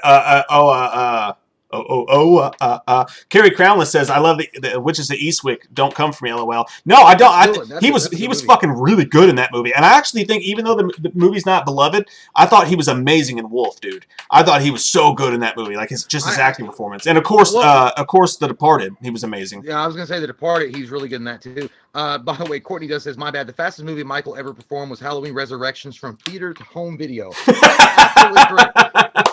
That's fucking true, man. That's goddamn truth. That was so fast. Right there, man. Right there. But yeah, man. I don't think that wasn't even really a contest because there was no way that The Shining. I don't think The Shining's gonna lose this one at all. I mean, I could be shocked and all, but there's no way. I mean, this is like Little Mac taking on Mike Tyson, and you used a game genie to get to the very end and didn't even know how to play the game. Yeah, like the dream, like Mike Tyson's gonna fuck you up and punch out. It's just gonna be over. Yeah, but much love and respect from Dusk Till Dawn too. It's one of the most watchable vampire movies that has ever existed in my butt. Yeah. I think that Dusk Till Dawn would have been like if it was in a different bracket or category or something like that, it would go far, like far and away. Oh, A Few Good Men. Good point, April Cox. That's her last name. I just read the name. Well, her name's in there, so it doesn't. He was great in that movie too. You want me on that wall. You need me on that wall. 24 hours a day, 7 days a week, 365 days a year. Cocks down your throat. While you get that count, I just gotta grab a drink real quick. Be 2 seconds. Okay. I'm dry. Are you? You gotta get you hornier. Yeah, look, I don't know. Like Jack Nicholson has amazing roles. Again, for me though, it's movies like A Few Good Men is a captivating performance, but I'm super like absorbed and locked to the screen when he's in One Flew Over the Cuckoo's Nest and The Shining. Like, dude, when you watch The Shining, it almost feels like an instructional booklet for wannabe actors, like how to fucking do an acting gig, like how to do it. And the reason why Stephen King didn't like Jack Torrance or the characterization that Kubrick brought that character and Jack Nicholson, of course, yeah, you love Dick, but he didn't like that because he's like, well, Jack Nicholson was already too crazy before he got the role. So he's like, he had seen another movie where it's like a motorcycle guy, so he didn't like the fact that there was no subtle build up to Jack Torrance breakdown. He was Jack Norris. Yeah, he was already fucking crazy anyway. So he was like he didn't really fit the role. Like the guy that he picked in Wings, which is his miniseries, was more like the speed that Stephen King wanted. But either way, man, Jack Nicholson fucking killed it. He murdered it. Juan said angry management. Anger management, yeah. So that's funny. I'm going to go with As Good as It Gets. I thought he was really good in that film. That was a good movie. Chuck and Renee Egger says he was also good in original Little Shop of Horrors. He was. And the original Little, I don't remember. I just remember the one with Rick Moranis and Steve Martin. So I must be out of the loop. I don't know that one at all. Jack, are you sure Jack Nicholson was in the fucking Little House of Horrors? Yeah. Was he? I didn't know. I just remember Rick Moranis and Steve Martin in that. Maybe I have to go back and watch it. Young Jack Nicholson was a weird thing to look at too. He looks so strange, but you can still see the mannerisms, you know? Oh my God, get out of here. Holy fuck. What happened, Tim? Yeah, Jack Torrance just put a fucking axe right in the butt crack. Right in the butt crack and pulled it all the way to the top and said, "Taste the metal." Tasty. 110 to 13. It wasn't even close. Damn, we got our first 100 burger. I feel like we're doing Fallout New Vegas. The game was rigged before you even started, kid. The game is flawed. He got a gift where it's like the Burger King guy going through the door and Shelley Duvall holding a Burger King satchel or a Burger King bag and a soda. Yeah, dude. That's not a surprise to me at all. Goodbye, Dust Till Dawn Crust. And hello, The Shining of My Butthole with a flashlight on it. Dude, have you heard about this, by the way? Have you heard about these people who suntan their buttholes? Well, I mean, I'm not surprised in 2020. Like, that makes sense. Dude, these guys, these yoga dudes, they're like butt naked yoga guys. It's probably their company. That's their LLC. Butt naked yoga guys. But they go outside. They do like a yoga pose, and they spread their butt cheeks. Is it DDP yoga? Yeah, they spread their butt cheeks, and they suntan their butthole because apparently it's good for your like body. What? It's apparently good for your body to suntan your butthole. Yeah, so you're gonna let radioactive fucking waves or whatever, like fucking sun rays, go into your asshole, and just be like, "That's good for me." Dude, you imagine if you fell asleep in like hot dog yoga or whatever, like. And you got, I mean, what do they use? Do they use rubber bands and clips to keep their butt cheeks open? Dude, Lee Bent says, "I bleach mine." He just threw that out there. I bleach my butthole. It goes, fine. You want your colon cleared? I'm gonna clean mine. Now I'm talking about squeaky clean. But no, it's like. What kind of stupid fucking thing is that though? Like what? Like how bored are you to be like, I'm gonna pull my butt cheeks apart and let the sun bleach or not bleach, but tan my asshole? Like anybody's gonna see that? Dude, like, you're gonna walk around on a beach just with your butt cheeks open and be like, look how tan my shit is. Yeah. Look at my tan ojo. I was arguing with my wife the other night. I was like, I think because I was eating those like blazing wings or whatever. I was like, man, I'm gonna have some painful shits tonight. And I was like, I think it's actually good for you though. Like we were eating with a couple other people, and I was like, I think it's good for you though. And she's like, no, it's fucking horrible for you. What are you talking about? I was like, no, I think it's good. I think it grabs whatever darkness is inside you and it pulls it out with it. It's like, you're coming, bitch. You know what I mean? Like cleans you out. Like if you talk about tanning your asshole. Not tanning my asshole. I'm talking about eating hot foods and like going through your butthole. I thought you were talking about like you were arguing about like fucking like tanning your asshole. Dude, like you were making an argument for it. That's a rich motherfucker's game, by the way. Yeah. Who has enough land and enough privacy to go outside and spread their butt? Like, what does that look like? What do you fucking just like? Come to me, son, black hole son, won't you come and wash away the rain? Your butt's basically like a plant with photosynthesis. Like I'm gonna eat that fucking sun rays up and grow my monster, grow. Maybe that's what that song was about. That's Elon Musk and fucking Bill Gates money. That's like the Mark Zuckerberg money, where they can go and be like, hey, you know what I'm thinking about? Hey, they all meet in a really like nice facility. Like, you know what? I've been thinking about tanning my asshole. What do you guys think about? They're like, oh yeah, that sounds really good. But dude, you should do that. What if you get a sunburn? You know how bad that would hurt, especially when you have to poop. Oh god, dude, it makes me fucking hurt right now. Think about pooping through a sunburnt butthole. Maybe the poop would go out really fast if you want it to be over. Fucking shit. Oh, we almost missed a super chat here. Ken Burnett, love you, man. Thank you so much. She says, wasn't it the scene in 2018 when Michael knocks over the mannequin to choke Lori? You guys are freaking awesome. He did move fucking fast in that scene.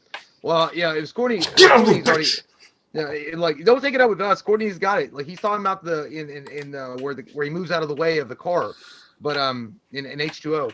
Yeah, but that. By the way, thank you so much, kid. I just can't get off the tanning the asshole. Like when you walk in, like, God damn, it smells like fucking ass is on fire. Yeah. Like you would smell. Oh, it would smell too, right? It would smell like ass hair and a butt and dirty butt. Oh man, like, and then you have to wipe it afterwards. Yeah, you'd be like, because what if you worked at a beach and somebody was like laying on their belly and they had their butt cheeks spread? How do you hold them? Bands? How do you keep them spread?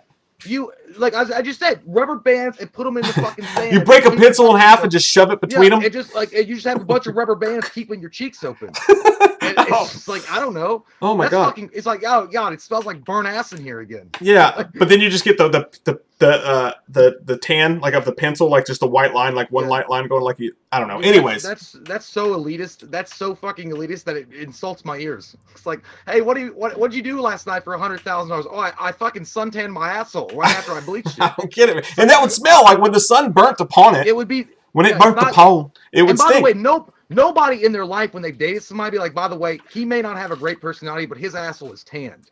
It is super tanned. It looks good. Yeah, dude, who's that close to your butthole that they notice it's tan? Yeah, like they're not gonna open it up and look at it like it's operation. Yeah, be like, maybe you get some. Asshole. Is spray tan good for your butt too? Like you go, it's like, no, I want it. I want it here.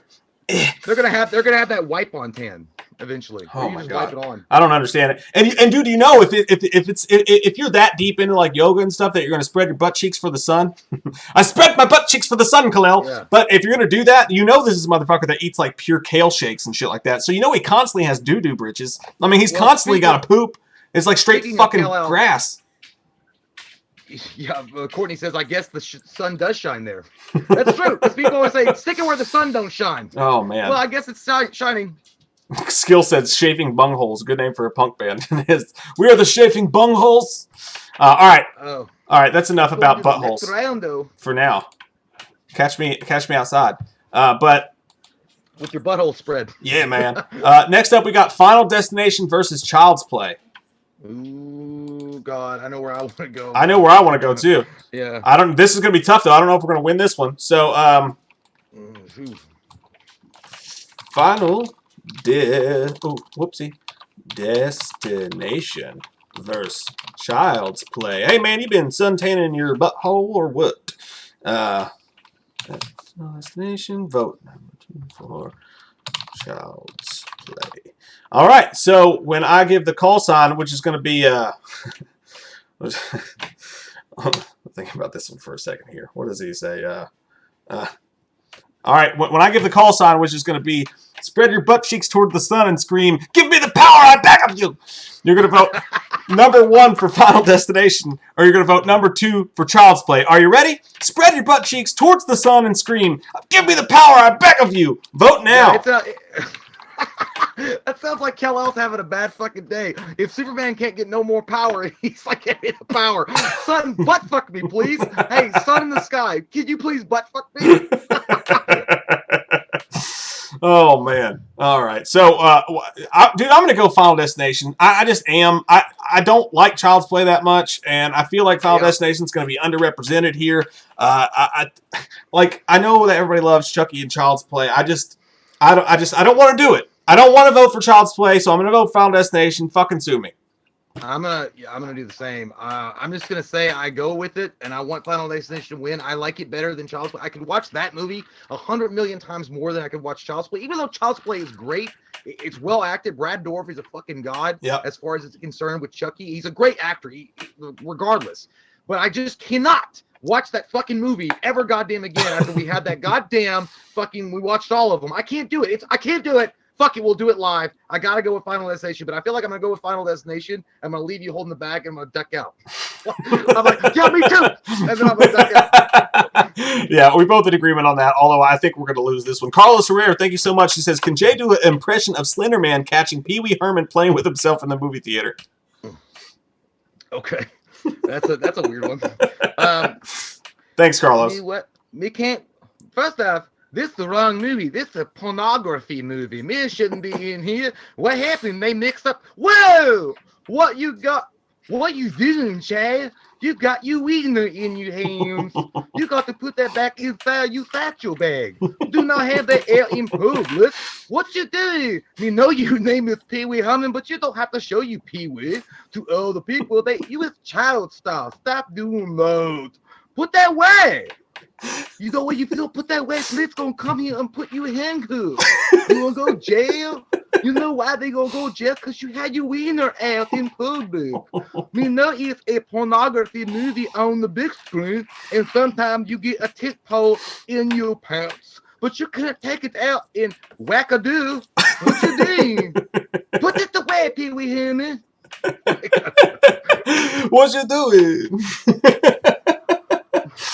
That was fucking hilarious. Cody, that's actually what I would do. So if you actually saw Pee Wee in real life, and you were, for whatever reason you were in an X-rated film in a theater, and you walked in and somebody was whacking their fucking mole, you'd be like, dude, what the shit are you? You'd be like, dude. I feel like you turned around and it was fucking Pee Wee. Like, dude. I feel like you would turn into Slender Man if you saw that. What you doing? You'd be like, what? Whoa. I don't know though. I bet you almost expect to see people with their wings out in those porn here's theaters. The thing, you know, he did get kind of fucking like. I'm not defending his behavior. You shouldn't pull out your wiener and fucking do it to it, Lars. Never. Whenever you feel like it, you shouldn't do that. And whether you be a guy or a girl, but it was an X-rated film, and I'm sure it was late at night. And are you supposed to get a boner and then go, get a jackadoo in the fucking bathroom, wipe it off with a tissue, and come back and get some more? It's just what is, you know what I mean? Yeah. Like, it's not like he was watching like The Land Before Time and doing some weird nasty shit. I think that's the weird thing though. That's because he's a kids TV show guy, so everybody's But I mean, yeah, hey, dude, girls were doing it at 50 Shades of Grey. They found a bunch of cucumbers and shit on the floor after the movie was over. Man, you gotta touch that. You gotta touch that.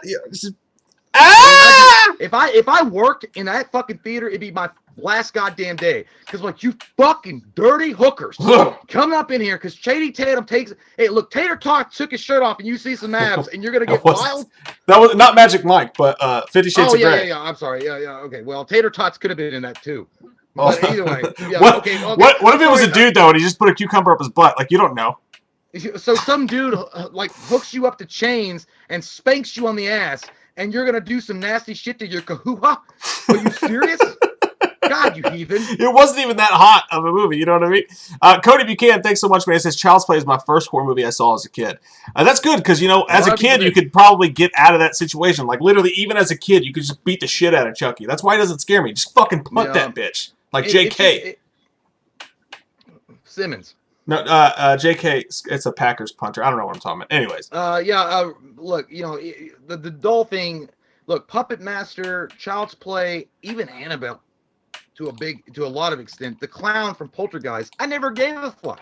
Yeah. Look, listen, you can pile drive those motherfuckers. You remember those wrestling buddies from the 90s?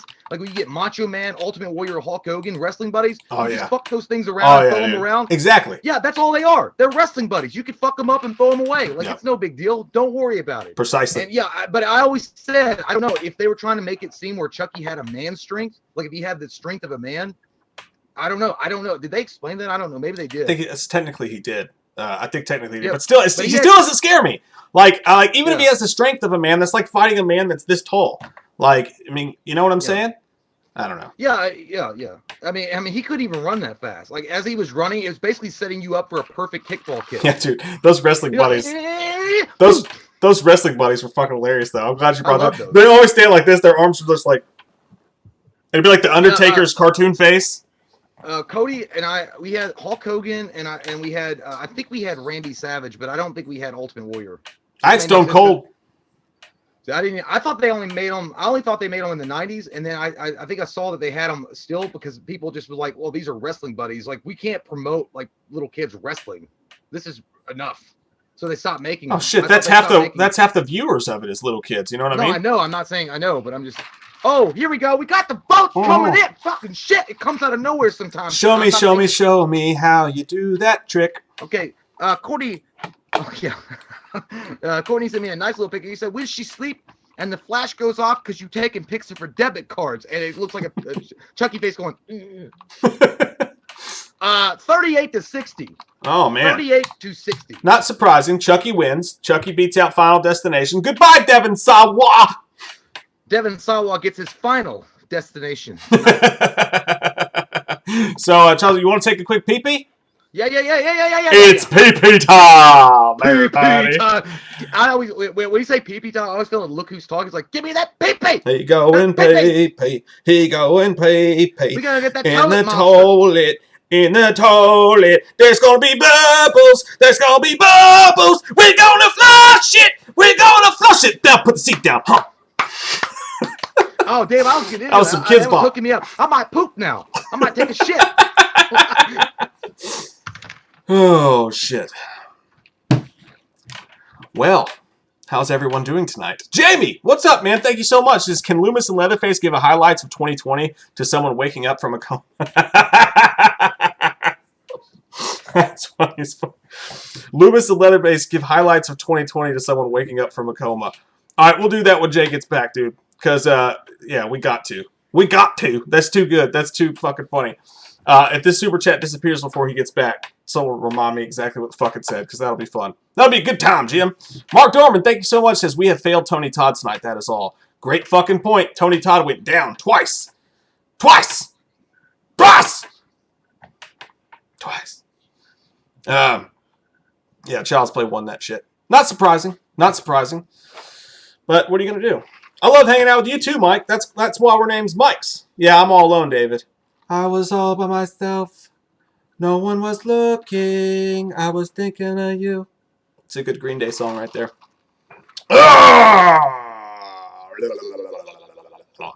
Thunderwolf said, who won? I missed it. Child's Play won.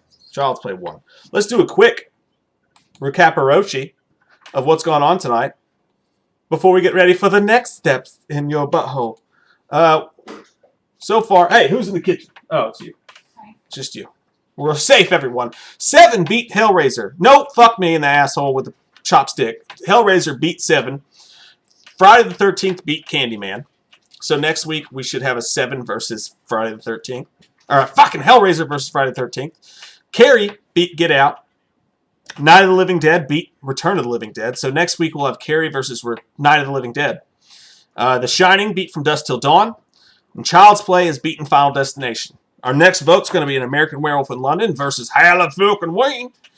And then Cabin in the Woods versus Alien. And then we will have completed one side of the bracket. Then we'll go through a bit of the other side of the bracket, which will include Silence of the Lambs versus The Mist, Texas Chainsaw Massacre versus American Psycho, It versus Silver Bullet, Poltergeist versus Jaws. And we'll save that last bit of the bracket for next week. So that's what's upcoming. I might get naked, might spread my butt cheeks, if you're lucky. And if enough super chats come in, I'll show you guys my tanned butthole.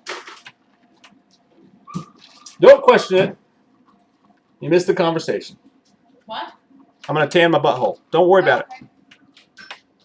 We can do it together if you want to. We can have a date night and tan our buttholes. That sounds terrible. I'll hold your cheeks open, and you can hold my cheeks open. No, I think I'm good. You sure? We'll get some margaritas. Oh, then I'm in. Yeah. Just got to give her a margarita. She'll spread her butt cheeks. Please talking about me right now. Like, could you just not? That'd be great. Oh, my concho, baby, yeah. I am wearing a Bayside shirt with Cure 80. I love that band. Very good. Sutter's Let says I look like Johnny Bravo with my hair. I love Johnny Bravo, so I'm cool with that. For years. Yeah, I like it. At least it's not Jimmy Neutron. He's way cooler. Oh no, maybe that's what we said, Jimmy Neutron. Yeah, it was Jimmy Neutron. My God, if this channel, if my marriage doesn't end before this channel does, I'll tell you what. Braves up 3-0, going World Series. Whoop. Anyways. Paranormal Activity's in there, Kyle Manning. I actually think it lost to The Exorcist last week, my friend. Absolutely.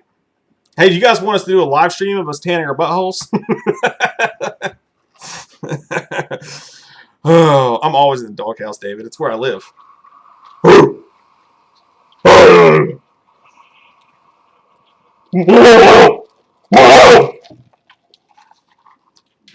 the most attractive man. Anyways. Yeah, go Braves, Jonathan. My man. Vanessa, I don't even have a basement. I got to sleep in the cross space. Reminding me, thank you for the reminder, I got to change the air filter. There is nothing worse when you're growing up than having to go into the fucking cross space to change the air filter. You guys know what I'm talking about?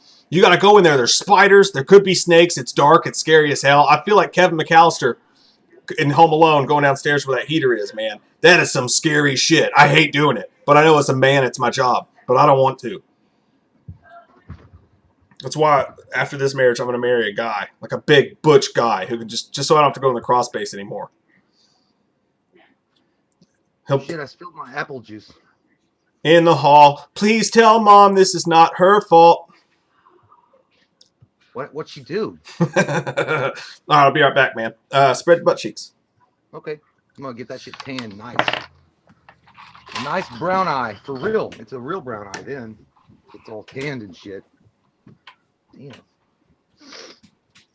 Hope you guys are having fun, man. We in the championship rounds. Not really, because we got the semifinals. We in the, I guess, we the regional semis, and then next week we'll do the other half of that, and then we'll be in the semis. I don't know.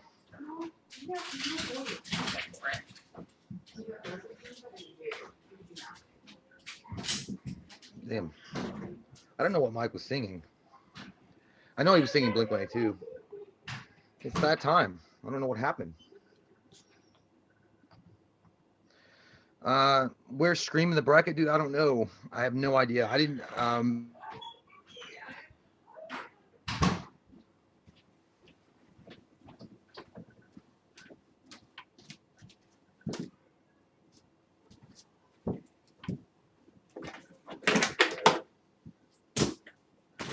In Monster Project. Okay. I will. I'll check that out. Todd says, good times, Todd. I'm glad that you're having a good time, my bro. By the way, guys, you know what? I'm fucking, listen to this, man. I've been playing, I know it's kind of, it's not horror related, but I started playing, I think it's called Jurassic World Evolution. I'm fucking addicted to that shit. Holy God, dude, that's some good shit. I love that fucking game. Listen, the first level on the island that you know, because it's like Roller Coaster Tycoon, basically. You have to make the park, and it has to be operational. It has to function. You have to make your money. It's really detailed. It's really down to the fucking little tiny iota, the little piece of fucking crabgrass. You got to know everything. And I made like $14 million. Like, I was bringing a shit ton. Then it unlocked all these other islands, and I'm like, I don't know what to do because I got $14 million. Does that shit transfer? And they're like, no. You got to start over. I'm like, well, that's bullshit. I just made all this money. Anyway. Marco says, Jay, are you excited for season 3 of Cobra Kai and season 4 in the works? Fuck, I mean, dude, do you know about hash browns and sending it to the internet? Are you serious? You're on the spectrum. I don't know what that is, but get off of it. Fuck yeah, I am. Don't be a pussy. Don't be a wussy. Get on the train of Cobra Kai and strike hard, strike first, no mercy. Is it strike first, strike hard? I don't know. I might have got mixed up, but it doesn't matter. We're going to karate kick the fuck out of Danielson. Yes, dude, I'm super excited. I cannot wait. I love that show. It's my favorite show. It's gotta be my favorite show. It's up there. It's my favorite show. It's a perfect blend of great action, great comedy, great drama, and well acting, well rounded all throughout the series. Amazing writers. I mean, dude, come on. Yeah, for sure. Stephanie says, Jay, I just ran through The Boys season 1 on to season. Oh, you are in for a treat. Michael Jackson style, dude. The Boys, fucking amazing show as well. If Cobra Kai is number 1 with the bullet, then The Boys come in with a secondary bullet because it's right up there, man. I love The Boys. I just hate that they spaced out, Friday, it's one Friday a week, and then they give you the next one. I wish that was all together like Netflix, but I'm spoiled. But dude, it's really, really fucking well done. Homelander is a bastard, and he continues to be a bastard. And I think that someone said in the season, what are we on? Are we in season? I guess it'd be season 3, right? Season 3, that he just loses his fucking shit. Like he goes nutso. Thank you so much, Gillette Sutter. Thank you so much, man, for the $4.99 in the donations. He says, hey, Jay, have you seen Umbrella Academy? It's super good. I did see Umbrella. I actually finished up season 2 2 weeks ago, and I liked it. I liked it a lot. This is what you want. This is what you get. That's my favorite part of season 2, by the way. When that music comes in, holy shit, that's so good. I liked it a lot. I think it's really good. I hope that it continues on. I hope that they have a long-lasting future for a couple more seasons anyway. I do know, I can't remember the guy's name, the one that's like half ape or half gorilla or whatever. He got cast for the Resident Evil movie coming up, and I think he'll fit in really well in that movie. But yeah, Umbrella Academy is off the charts, really well done. Korjai, thank you so much for the $5. He says, any theories for season 3 of Cobra Kai? Yes, I do feel that at some point, here's my theory about season 3. I think that Johnny goes with Daniel to Japan. I think that they have, they go over there and they have like a moment to get, a bonding experience in Japan. And meanwhile, everything's falling to shit at home. Cobra Kai is being taken over by the asshole that is, and it's going to be, dude, like, and then also I think Mike from Karate Kid Part 3 is going to show up probably at the end, or Silva will show up at the end. I don't know, but yeah, that's my theory. I think that Johnny and Daniel are in Japan in season 3. Hey, did you answer Sutter's super chat? I answered. I didn't answer the Leatherface one. I did not answer. Oh no, Sutter said, "Hey Jay, have you seen Umbrella Academy? It's super good." Yeah, I answered everything. There was one super chat for you. It was up there. Okay. Well, there's one for that Jamie wanted us to do that I was waiting for you to come back for. He said, "Can you do?" He said, "Can you do?" Can you do Leatherface and Loomis explaining to someone waking up in a coma what happened in 2020? Yeah, I got the mask up here. Hang on, I'll grab it.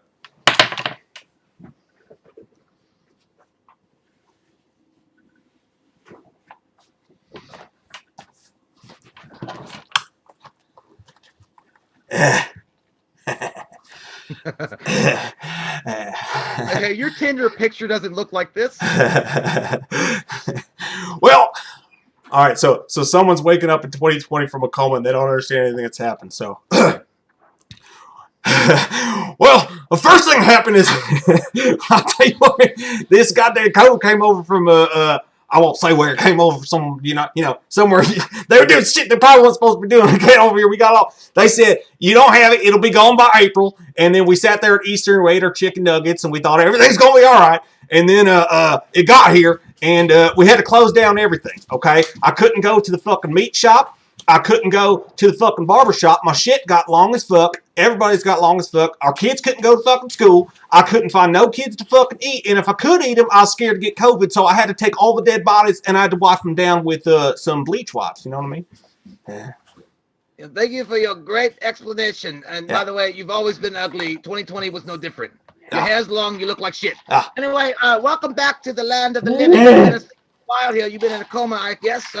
Guess what? Time to get a job. You've been sleeping all goddamn day. You've been sleeping for fucking months. What have you been doing? Laying here, taking up the bed, taking up time. Let me tell you what's happened since you've been deciding to be a lazy bones piece of shit.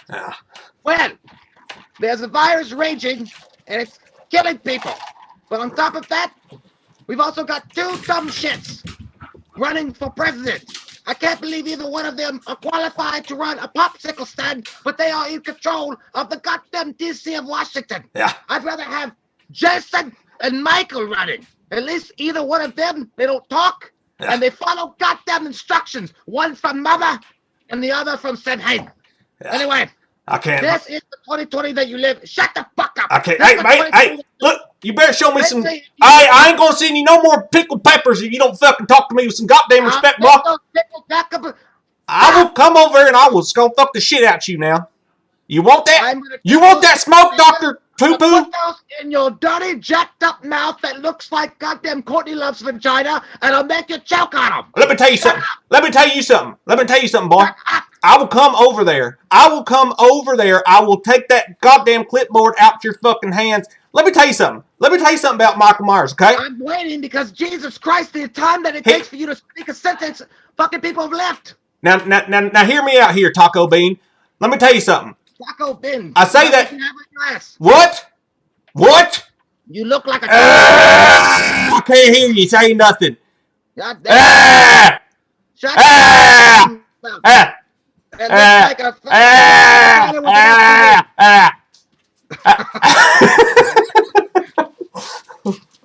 Actually, you know what? That mask is pretty good because it goes on your face pretty well. It reminds me of the Goosebumps, The Mask. Do you remember that movie? Yeah, it sticks to you, dude. It reminds me of that. Yeah, Dude, I smell like stuck there. It smells like worse rubber than Michael Myers' mask even does. I don't know why I called you Taco Bean, by the way. That just came out. I was trying to connect it once I said it. What fucking Taco Bean is. Once I said it, I was trying to connect it to Lubus in some way. I just couldn't fucking do it. Yeah, I think I'd use like refried beans or something. I'd make sense. All right. Anyway, let's get back into this shit. Thanks, Jamie. Oh man. All right. Wrestle recap was like, yikes. I felt the same. All right. Next up, we got An American Werewolf in London versus Halloween. Now we might have a knockout punch here. I'll keep my eyes out for it. Now I'm gonna talk like this all goddamn night, man. Yeah, I couldn't. When we do the fucking beans, guys, I always hate it because like it really gets stuck in your crawl daddies. Yeah, dude. Because we live in Kentucky and we're constantly surrounded by people that actually talk like that, and we always try to prevent ourselves from going into that level of stupid. But we can't help it sometimes. When you have to play characters like that, you wind up talking like this, man. What's the next goddamn round, man? Come on. Dude, the other day I was doing the Leatherface NFL recaps, and I accidentally slipped into fucking Slenderman because you and I just done Slenderman the night before, so I was like, "It's stupid." Like I couldn't help it. It was coming out. But all right, so next up we got An American Werewolf in London versus Halloween. What's the call sign going to be this time, Jay? Halloween and okay, Lottie, get your ass away from there. All right. So when Jay says that, you're going to vote number 1 for An American Werewolf in London. You're going to vote number 2 for Halloween. Lottie, get your ass away from there. I always like that part, right? When he said that too, and he went like this. He went, Yes. He was like, yeah, that's nice. Because they ran away. They were like, oh, God. He's like... Vanessa says, why even vote on this one? I feel you. I think it's going to be a blowout for Halloween, but I'll watch the chat. We won't have to wait for a count on this one, I feel like it's going to be knocked out. But wait and see. American Werewolf in London's a great film. I mean, obviously, I think we're both going to go with Halloween here. But just to give American Werewolf in London some cred, it's one of the greatest werewolf movies of all time. One of the top, I'd say probably top 50 for sure horror movies of all time. It's a great fight. It's funny. It's relatable. I love the characters. It's a good time. It's got one of the best werewolf transformations ever. Love that movie. But you're going up against the Michael Myers. Yes. I mean, you can't. I mean, listen, and it's not because what the fuck, dude. You got a whole fucking channel, dude. It's built on Halloween and Michael Myers, dude. You guys fucking suck, dude. Why don't you suck a jack-o'-lantern, dude? It's not that. It's Halloween is a superior film, in my opinion. American Werewolf in London is an extremely well put together, awesome movie, paced really well. Music is great. The characters are awesome. Everybody does a great job. It's got one of the best transformation scenes in a werewolf movie fucking ever. I mean, what's not to love about it? But if you're going against the numero uno, in my opinion, Michael Myers, it's a masterpiece, dude. John Carpenter is a great director, right? And Linda Hill did a great job with them writing the script, but I don't even think they understood how well put together that story was. It's so solid, it's so scary because it's so simple. was the fact that a kid that's raised in a suburban neighborhood, that can actually fucking happen, right? A kid that's raised in a suburban neighborhood stabs the fuck out of his sister for no reason other than that she's just there, and then is put into an asylum, then escapes again, and is, you know, robbing a town of all the. It's just fucking. It's scary, man. Like that could happen. It's that also fucking happen. It's also a knockout. We got 4 total votes. 4 total votes for American Werewolf in London. The rest is all Halloween. You boys don't have to keep counting. We can go right to the next one. Halloween in a blowout victory. You said blow. Blow out your suntan buttholes.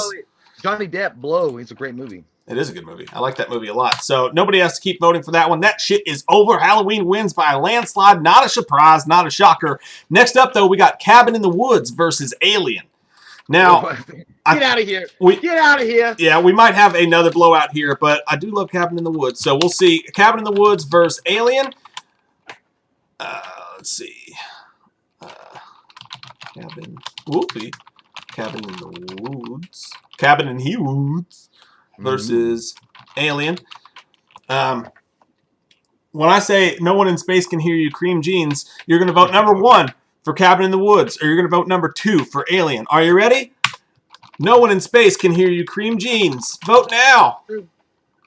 Yeah, I don't even want to, like, the different, look, Joss Whedon did a great job with Cabin in the Woods. By the way, Cabin in the Woods is the reason, 100% the reason why Chris Hemsworth got the role of Thor. If it hadn't been for that fucking movie and getting a second glance at him, his brother would have, you know, his brother was cast, right? Did you hear that story? Yeah. Yeah, so 100%. Without that movie, Chris Hemsworth would not be Thor; it'd be his brother. But at the same time, and Miley Cyrus would be the fucking Natalie Portman character. Terrible. She'd be twerking all over Thor. Now, Drew Goddard directed this, by the way, not Joss Whedon, but he helped write it. He wrote it, yeah. Drew Goddard, I'm sorry. But Joss Whedon wrote it, and Joss Whedon was also extremely involved in getting Chris Hemsworth the part of Thor. By the way, it's Alien, man. It's Granny Panty Central with Sigourney Weaver making it look fucking hot, and also she's badass. Ripley is one of the best characters ever. She's one of the most fleshed out heroes of all time. And dude, she goes to fucking. And by the way, it's not only she goes to Pound Town. She goes to Pound Town, but she fucks people up. She pounds them down to the ground. But it's also got a really scary. The alien itself, dude. It's a dude in a suit. And it's got one of the best scares of all fucking time when it's in the tunnel. It goes, like you've just been caught. Get out! It's an amazing. It's amazing. It's fucking scary because you're in space. No one can hear you scream, like the tagline says, and there's no one to help you. And this nasty creature is running around like you owe bills and trying to track you down in every room you run to. Yeah, it's a knockout film. As Jamie says, there's actually a lot of ones going on in the chat, so we're going to sit back. We're going to let them count this one. It's a shocking amount of ones. Donna M, in the meantime, says, Jay, can you give me a funny shout-out? Doesn't say specifically who, but Donna asked for a funny Jay shout-out. Okay. Donna, nice to see you. How you doing? Welcome to the chat. This is Friday Night Fights. Don't have a cat. Get ready, because here it comes. 1,000% spin kick to your head. I don't know. I appreciate it. Yeah, like I can't believe I don't have a character to go to. Like, what do you mean? What do you mean? Like I was like, give me a funny shout out. I'm like, thanks. I can't do it, man. I'm sorry, but thank you so much for the super chat. Appreciate you. By the way, I think it's Alien as well. I think it's a blowout in my mind. I do love Cabin in the Woods too. Cabin in the Woods is one of those movies. It's funny at first. You think it's going to be a joke movie, and by the end, it actually has a couple like sort of scary, more of a experience movie. Like more crazy shit just happens when all those things come out of those fucking elevators or those cages or whatever. It's batshit wild, and for a second, almost freaky. It's an original ass horror movie, and I love it. But Alien's a fucking classic for all the reasons you just said. You can't not go Alien. I gotta give credit to Cabin in the Woods, man, because me and Mike wouldn't seen that. We thought it was gonna be like maybe a ripoff of Evil Dead, just kind of a basic like horror movie in the woods. Yeah. And it turns your butthole in on itself, dude. And those guys are hilarious too. Like the main 2 guys that are running the facility. Yeah, they're amazing as well. But by the way, Courtney says, can you do panel where he's talking about the Kansas City Chiefs getting Le'Veon Bell and securing the Super Bowl championship? Yeah, I'll do my best there, Courtney. I promise you I will. Yeah, Jess, Le'Veon Bell has been secured for the Kansas City Chiefs, Jess. Why didn't you try out, Jess? Mother doesn't like that when you don't try, Jason. LeVon Bell, his last name is Bell, and he will ring the bell for championship for Kansas City, Jason. His main title is Ring My Bell. My bell. Ding-a-ling-a-ling. You know what? No one will ever cheer your name like that, Jason. You know why? Because your face looks like a piece of mushed putty that someone left out in the rain, Jason, and you didn't even try. LeVon Bell, Kansas City Chiefs, they will take them to the Wild Mount. It's Le'Veon Bell, Miss Voorhees. Damn. I don't care. Who are you to talk to me? You piece of peasant. You piece of shit. You piece of skank. Wash your teeth. And peroxide. Goodbye. You know what? It's funny because that character specifically, the Pamela Voorhees mom, you all liked it, but dude, it's to me, it's so fucking good. I loved it, dude. I let people laugh my ass off. My favorite part's when he said, as Miss Voorhees, you said, I can't take it, Jess. You know what's funny is I said that it's because I actually couldn't take it anymore.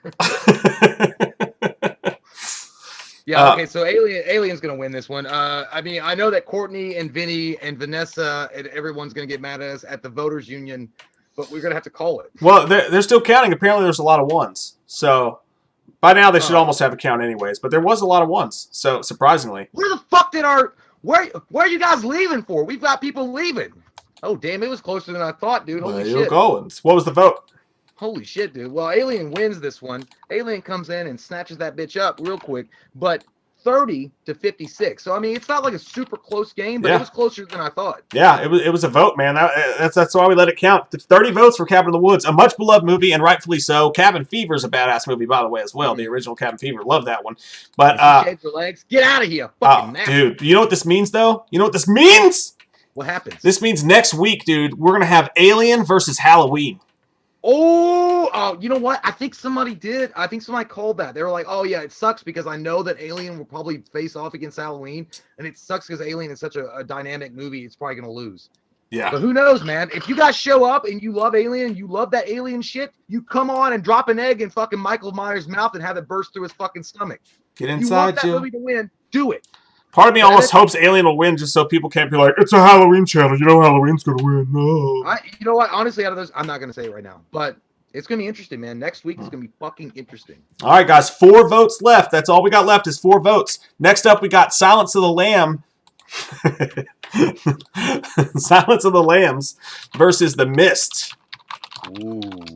I think this one's going to be closer than you would think. I think so, too. I'm not going to immediately say one is going to knock out the other. Because The Mist won last week against, I can't remember what it won against, but it was close. Jay, what's the call sign going to be for this one? Okay, the call sign is going to be, when the fuck did we get ice cream? All right, so when Jay says that, you're going to vote number 1 for Silence of the Lambs. You're going to vote number 2 for The Mist. When the fuck did we get ice cream? I like ice cream, Steve. 10 points extra for people that know where that came from. And it was also ad-libbed. It wasn't supposed to be in the script. And it was actually maybe the only really funny part in the whole fucking movie. Yeah, that movie sucked overall. And you could tell, if you watch that on YouTube, you can see, what's his name? I'm not going to say who his name is going to give it away, but you can see him laughing. Like he's holding it back. Because that guy just came out of nowhere with it. Yeah, shit was funny as shit. This one's easy. I mean, for me, it's not really easy. I don't know. I'm just lying. What do you want to go with? Because whatever you pick, I'll pick. Whatever. I don't care. I hate to do it. I love The Mist. I voted against The Mist last time, I think. I love that fucking movie, man. Thomas Jane, one of his best roles. That Miss Carmody is Miss Carmody is a Karen in 2020. I mean, she is the perfect. I'm not wearing a fucking mask.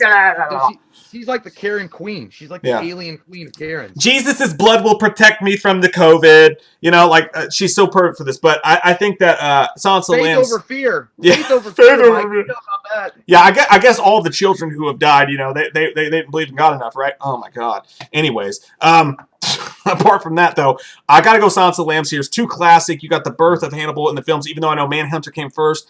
But it's too good of a movie. To me, it's like Seven. It's very much like Seven in the way that they do it. It's a movie that's easily forgotten about because it's just not for some reason as popular as Friday the 13th, as Halloween, and all that stuff like that.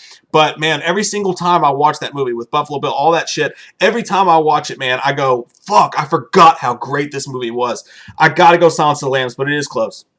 Yeah, man. I almost like honestly just having the conversation about it. I want to go tonight after we're done here with Friday Night Fights. Oh yeah, after we're done with that, I want to go watch The Mist again because I love that movie so much. I do. I really do enjoy that movie a lot. I think that it's really shot amazingly well. It's another great adaptation of a Stephen King novel, and Stephen King himself was impressed with the ending because the ending of The Mist, which is by the way one of the most fucked up endings I've ever seen. It was it took you out of you're like what the shit? It happens out of nowhere. They did a great job with that. Stephen King was not in his original ending. He was impressed with it. But dude, at the end of the day, Silence of the Lambs has so many great things going for it. It's shot well. It looks good. I mean, you have Sir Anthony Hopkins doing the part of Hannibal Lecter. Again, an iconic fucking villain of all time. It's just yeah, man. It's Silence of the Lambs. I mean, I gotta put it in. I gotta say it. I don't want to.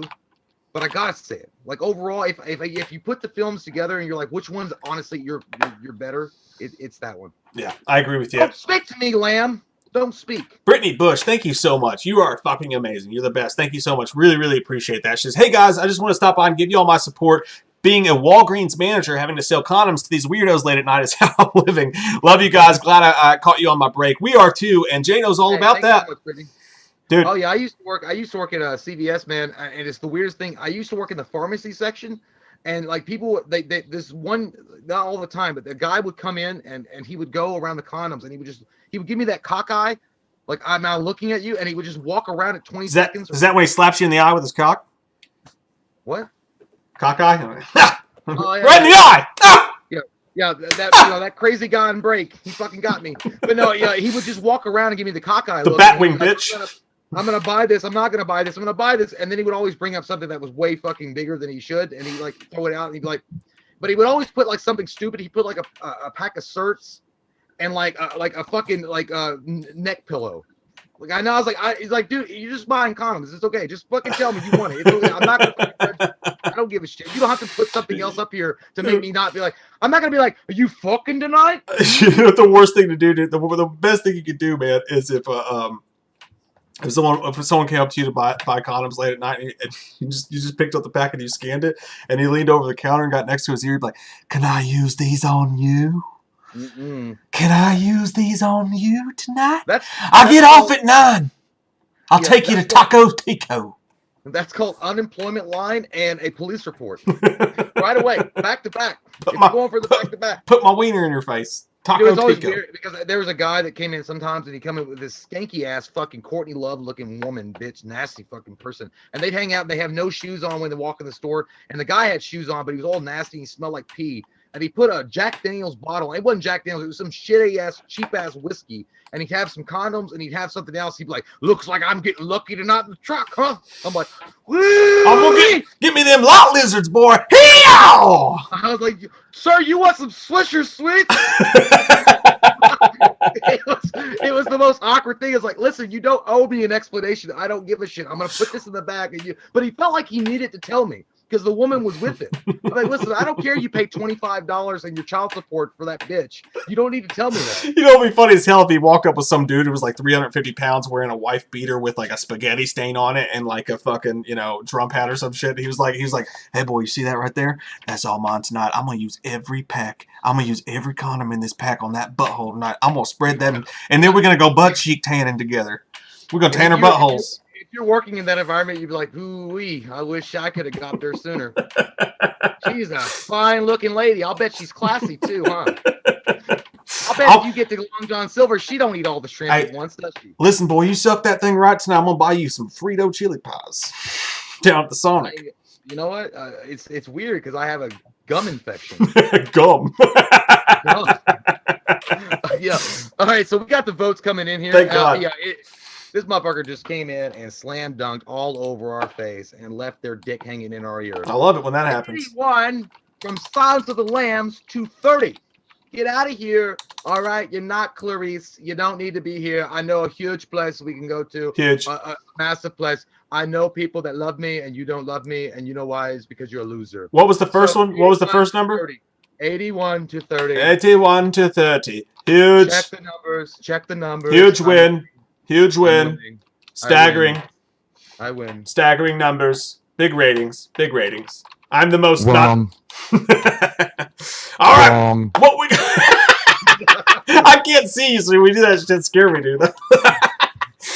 Oh, shit. All right, next up we got Texas Chainsaw, a Boogie Woogie versus American Psycho. That's a good one.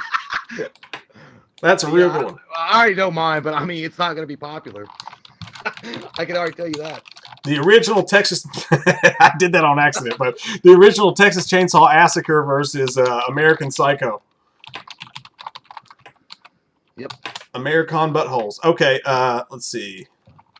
Museum, and then American. He's a real American.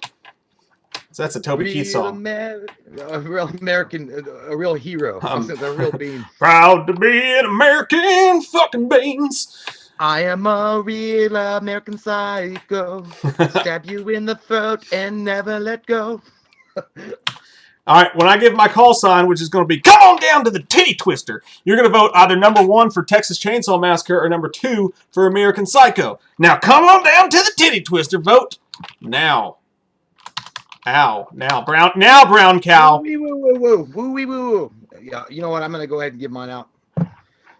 Again, not popular. And I know I'm going to get a clothes hanger in my tank for this, but I'm going to go ahead and I'm going to go with Patrick Bateman to the town of American Psycho and say that's my favorite one over Texas Chainsaw Massacre, the original. Now, while I love Leatherface and Texas Chainsaw Massacre is an incredible movie, it's scary as fuck and it still holds up to this day. It makes you feel all kinds of funny in the tummy, but I got to give it to American Psycho, man. Like Patrick Bateman, the way that character's portrayed, Christian Bale knocks it out of the fucking park. Jared Leto actually does a good job acting. It's one of those movies that it transcends like the movie itself. Like when you're watching it, you're like, God, this motherfucker is crazy. And he's talking about Huey Lewis the News and Genesis with Phil Collins, and he's stabbing your titty and telling, don't just look at it, eat it. Eat that asshole. You gotta eat it. It's fucking scary, man. Like he's not only scary, but he's captivating as well. It's just one of those movies that it absorbs you. You watch it. It's the Wolf of Wall Street off the fucking cuff. It's Wall Street off the cuff. Yeah, man. And I love that about it. And it's perfectly portrayed in the 80s. Again, I'm going to go ahead and give it out. I want to give some shout outs and I'm going to give some love to Leatherface. Leatherface will always and forever be one of the icons of horror, for sure, for me, for sure. But if I'm going to pick one of those two movies to watch over and over again, it's going to be American Psycho. Look, man, and first off, before I say it's Brittany Bush, thank you so much again. She says, hey, this job beats Home Depot where I used to work. What do you think? I mean, honestly, I think Home Depot, like in my mind's eye, I would think Home Depot would be easier than Walgreens because you got the weirdos that come in Walgreens because you got three things. You're either coming for medicine, condoms, have your photos developed, or snacks. Well, and you also got Western Union too, and that fucking sucks when they're like, I told you I'm putting $350. What you mean you can't take it? Like people get pissed about shit like that. But Home Depot, I would say that sucks. It's like, I'm looking for a goddamn play set for an 8-year-old, and I need to know the woods I need. You got a book over there. Look it up and tell me what kind of fucking wood I need. Like, sir, I want a fucking snowblower, not a leaf blower. God damn it! Give me a DeWalt. Where the DeWalt drill? But no, dude, I'm actually going to go American Psycho here with you because I think that as much as and I know Texas Chainsaw is a classic, man. It's one of the scariest movies of all time. I love it. But the rewatchability of American Psycho, man, it works as a comedy. It's actually freaky at times because he's so fucked up and wild. It's one of the weirdest. It's a perfect matchup because they're both two of the weirdest movies in history. They're both so fucking out there and weird. I love, and again, I always vote this on, if I had to delete one movie from history for my own personal involvement, nobody else's, what would it be? I watch American Psycho at least twice a fucking year, man. I love that movie so much. Even though Texas Chainsaw Massacre is one of the greatest horror movies of all time, scares the shit out of me, important for horror history, I gotta go American Psycho. It's where my heart takes me. And American Psycho is one of those films, too, like, again, I don't like to always say this, but it honestly, it's like the political environment right now in 2020. I feel 100% that shit really fucking happens, and not only in a political, like senator shit or somebody running for office, but like in real Wall Street. Like you got these fucking psychos, dude, that they're so repressed and they're literally insane that they work here. Their constant goal is to get more and more money. Give me more of it, and they want to fucking murder and kill. like it's believable in Texas there'd be some kind of fucking redneck, backward, cannibalistic fucking town where this, these people like to eat you and wear their face. But it's based on Ed Gein, which it did happen. But I'm just saying, man, American Psycho is to me, it's just timeless, man. It's just fucking timeless. Yeah. And I got to read the book. I want to read the book too. Yeah, apparently the book is really good and fucked up too. But yeah, dude, it's just such a fucking powerhouse performance from Christian Bale, and it's one of the most quotable movies of all time. He's like, "Do you have Finlandia? Do you have Finlandia?" She's like, "I don't got that. What do you want?" He's like, she turns around. He's like, "I'm gonna stab you to death and play in your blood. You fucking ugly bitch." In some way, you kind of feel like he's an anti-hero because he says, "You're an ugly fucking bitch, and I will stab you to death and play around your blood." Yeah, it's fucking great, dude. I literally, when I was watching that vice presidential debate, like I'm not getting into politics or anything, but you cannot tell me that Mike Pence doesn't sound just like American Psycho. I kept waiting to be like, I have to return some videotapes. He sounds just like him, man. It's freaky. But yeah. Bateman. And also, he was named after really the granddaddy of them all, Norman Bates. So I'm fascinated. Yeah, it's good. He understand. Studio. I'm looking for reservations at Dorsia. I goes, as you'll notice here, Phil Collins is taking another stand. He's not trying to tell you the song. He's just trying to embrace it. I was not a fan of their earlier songs, as it sounded too, Fucking best, man. Yeah. Okay, well, yeah, it's over. Leatherface comes in and says, "Patrick Bateman, you're late on your Blockbuster fee, bitch. Oh, we you lose. Brought your videotapes back earlier." He comes in with a 79 to a 51. Oh, wow. That's a tight vote. Tight. That's a little bit of a tight vote. By the way, I want you to see this. Look at the image. Hang on. So turn.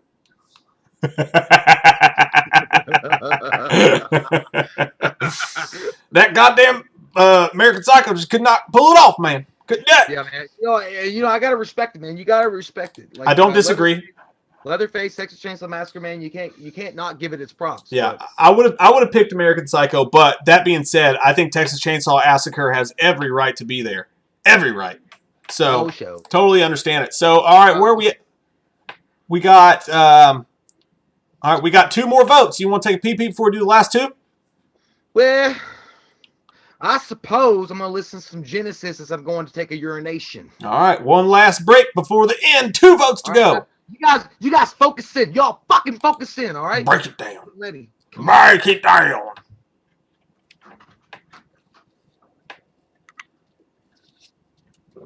Fucking pumpkin cups. Yeah, Massacre. Texas Chainsaw Massacre. All right, so guys, once again, just do a quick recap. Next week, we're going to have Hellraiser versus Friday the 13th. We're going to have Carrie versus Night of the Living Dead. We're going to have The Shining versus Child's Play. We're going to have Halloween versus Alien. We're going to have Silence of the Lambs versus Texas Chainsaw Massacre. And then we'll see what else comes out of this fucking thing. Because next up, we're doing It versus Silver Bullet, the original It versus Silver Bullet. And then finally, we've got Poltergeist versus Jaws to end the night, which I think is a fucking great one. That's going to be fucking tight, man. Poltergeist versus Jaws. What a way to end the night. What a way to end the night. God damn it. From Texas. How you guys doing? You guys having a good time? No? Me either.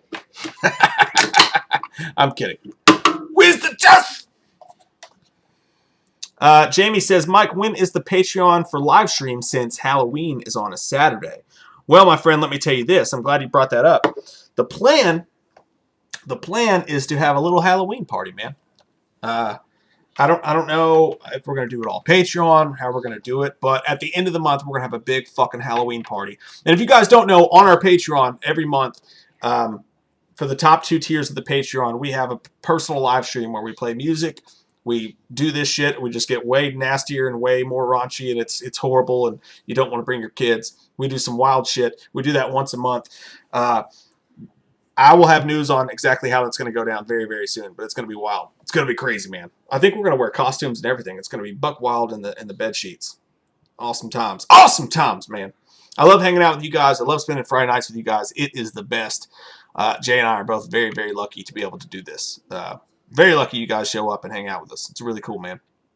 It's really fucking cool. And I loves it. And the Braves are winning 2-1 in the top of the 5th inning. We're going to be good. Let's play Change Our Backgrounds. All right. Let's see here. What do we got? What are we going to go with? Let's see.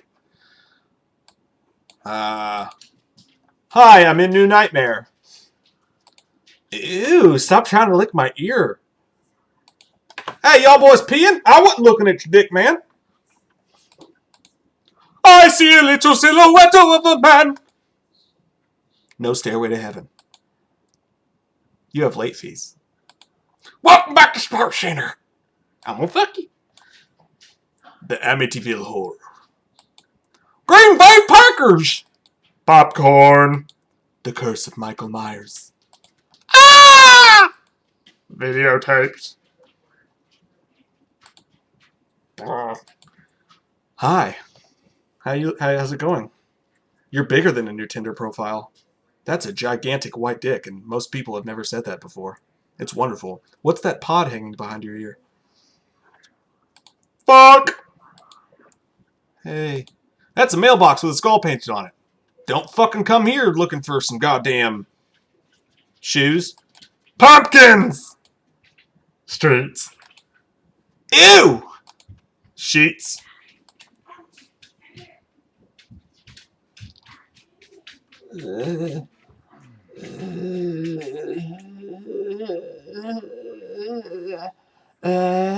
Oh.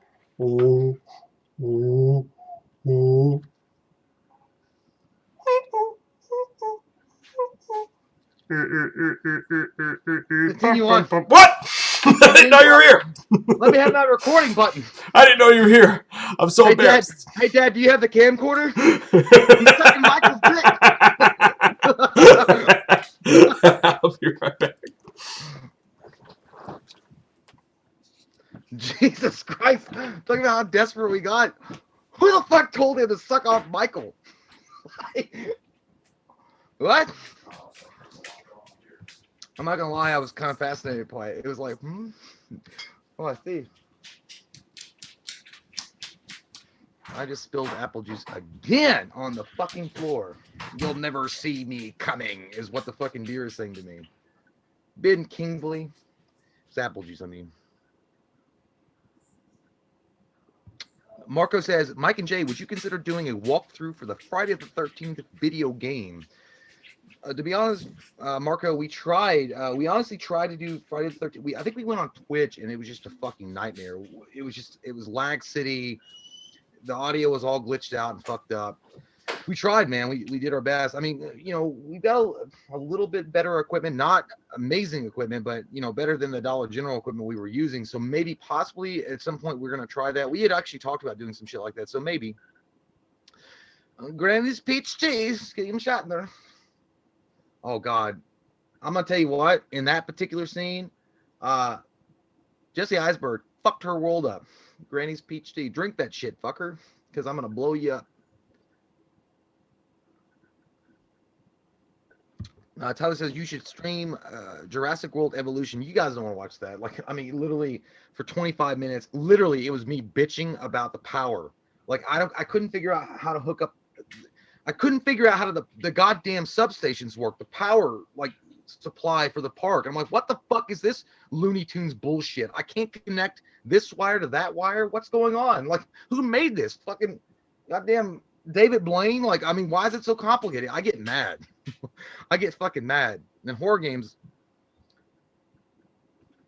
Sneeko Scheme says BVS is a fucking classic. I don't care. Crucify me. No one will crucify you, sir. I will be next to you, and today you will join me in heaven, as they say. Because I agree. I love fucking Batman versus Superman. I don't give a shit. Me and Mike both have expressed love for that movie throughout. I love BVS. And I am fucking so goddamn Yahoo excited. I had chocolate milk, and I shouldn't have before bed for the Snyder Cut for Justice League. Can I have that, please? Can I have that in my stocking? Because it's going to happen. Vinny C says, Mike's chair looks like it's coming out of the movie Last Action. He says, Vinny C says, Mike's chair looks like it's coming out of the movie Last Action Hero style. It fucking does. He has the ticket. The ticket! That's a great movie. By the way, if you guys have ever wanted to see something that's cheesy and corny, yes, true, Arnold Schwarzenegger, the Last Action Hero, is amazing. It's amazing. It's actually a really good, well done movie. I enjoyed it thoroughly, and you got to watch it. And he goes, "I'll be back." The hell you will. It's a great movie. Tyler says, "Chase, how's your night?" My night's going all right. Thank you so much. It's very exciting.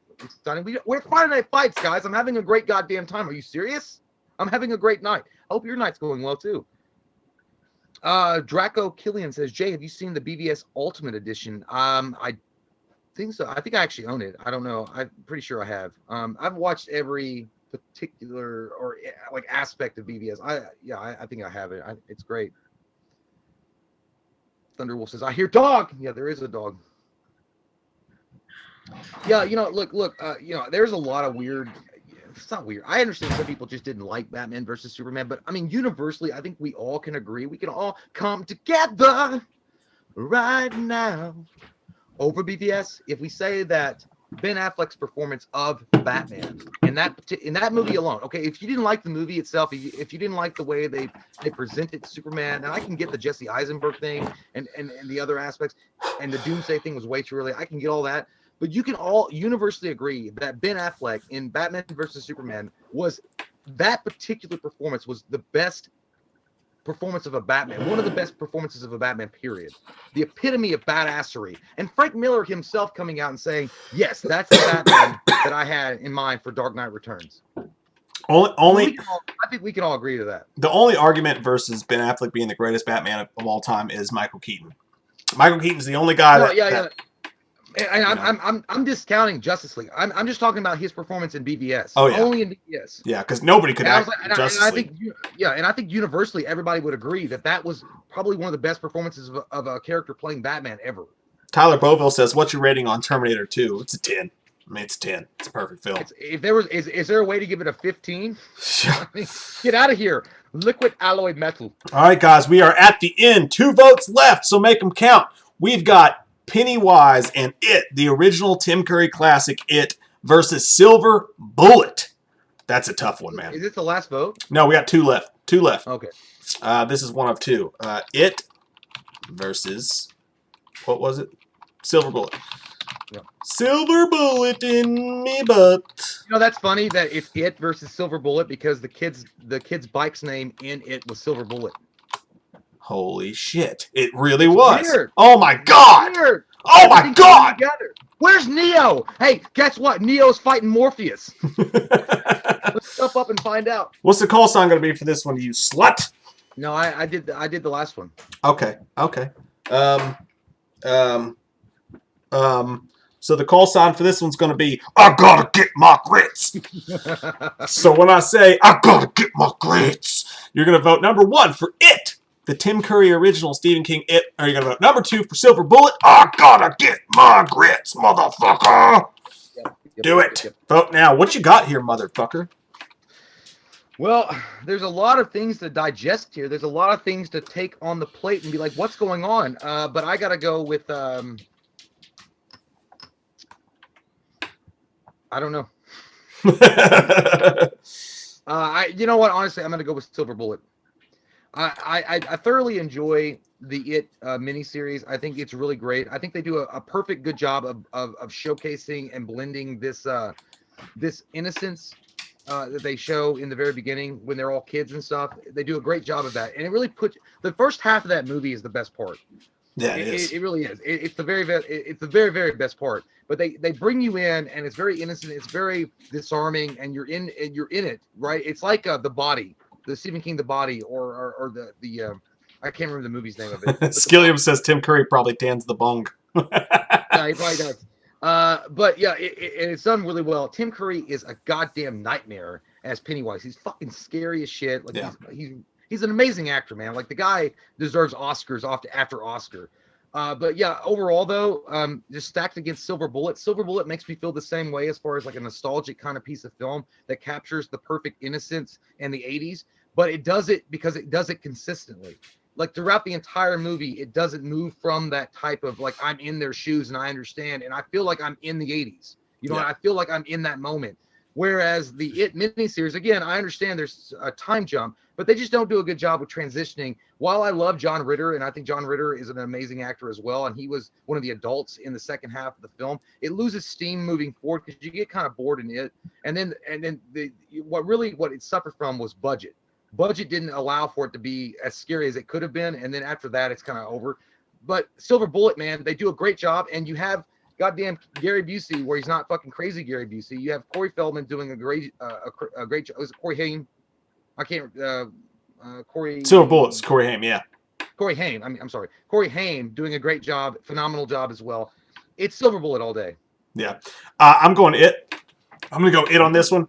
For me, I love Silver Bullet. Silver Bullet is a better made movie, if that makes sense. Like it's better made. It's got better structure to it. It's got less really bad parts than It does. But It, to me, dude, the first time I watched that movie, even though it's ultimately a little bit of a letdown, it's because it starts so heavy, like with that first part. The parts in that scared me, genuinely scared me. There's a weird sense to the first It movie that it feels like it just shouldn't be. It feels like shit that just shouldn't be. It's actually genuinely frightening, and you don't even know why. You can't even pinpoint a specific part of that movie or miniseries, if you want to call it that really just disturbs you. But there's something about it that makes me feel real fucked up. And I'm always waiting around the corner for that part that really is going to fuck you up. And even though it doesn't quite come, it leaves me this It leaves me this feeling of just unease and weirdness. And it's the scariest clown to me when Tim Curry shines as Pennywise. That is the scariest clown performance that has ever existed in clown performances. For me, it takes the cake for all of them. Now, Silver Bullet's great. It's got a good heart to it. It's got a nice story to it. But it in the annals of horror, sex of horror, it really just does it for me, man. I'm going with It on this one, and I like the original better than the new one, even though I love the new one. So yeah, I think It could have been great. I just think that it lost its steam after the first half of it. I just feel like, and by the way, I don't disagree. Your main baddie is a goddamn granddaddy Longleg, a B movie granddaddy Longleg, and after that, it's like, god damn, are you fucking kidding? Yeah. Because like build it up so well, and then it gets to the end, and you're like, oh, I got some B movie fucking butt crust coming at me. Like it's a fake granddaddy Longleg. Tyler, I'm having a great fucking night because I'm hanging out with you guys, man.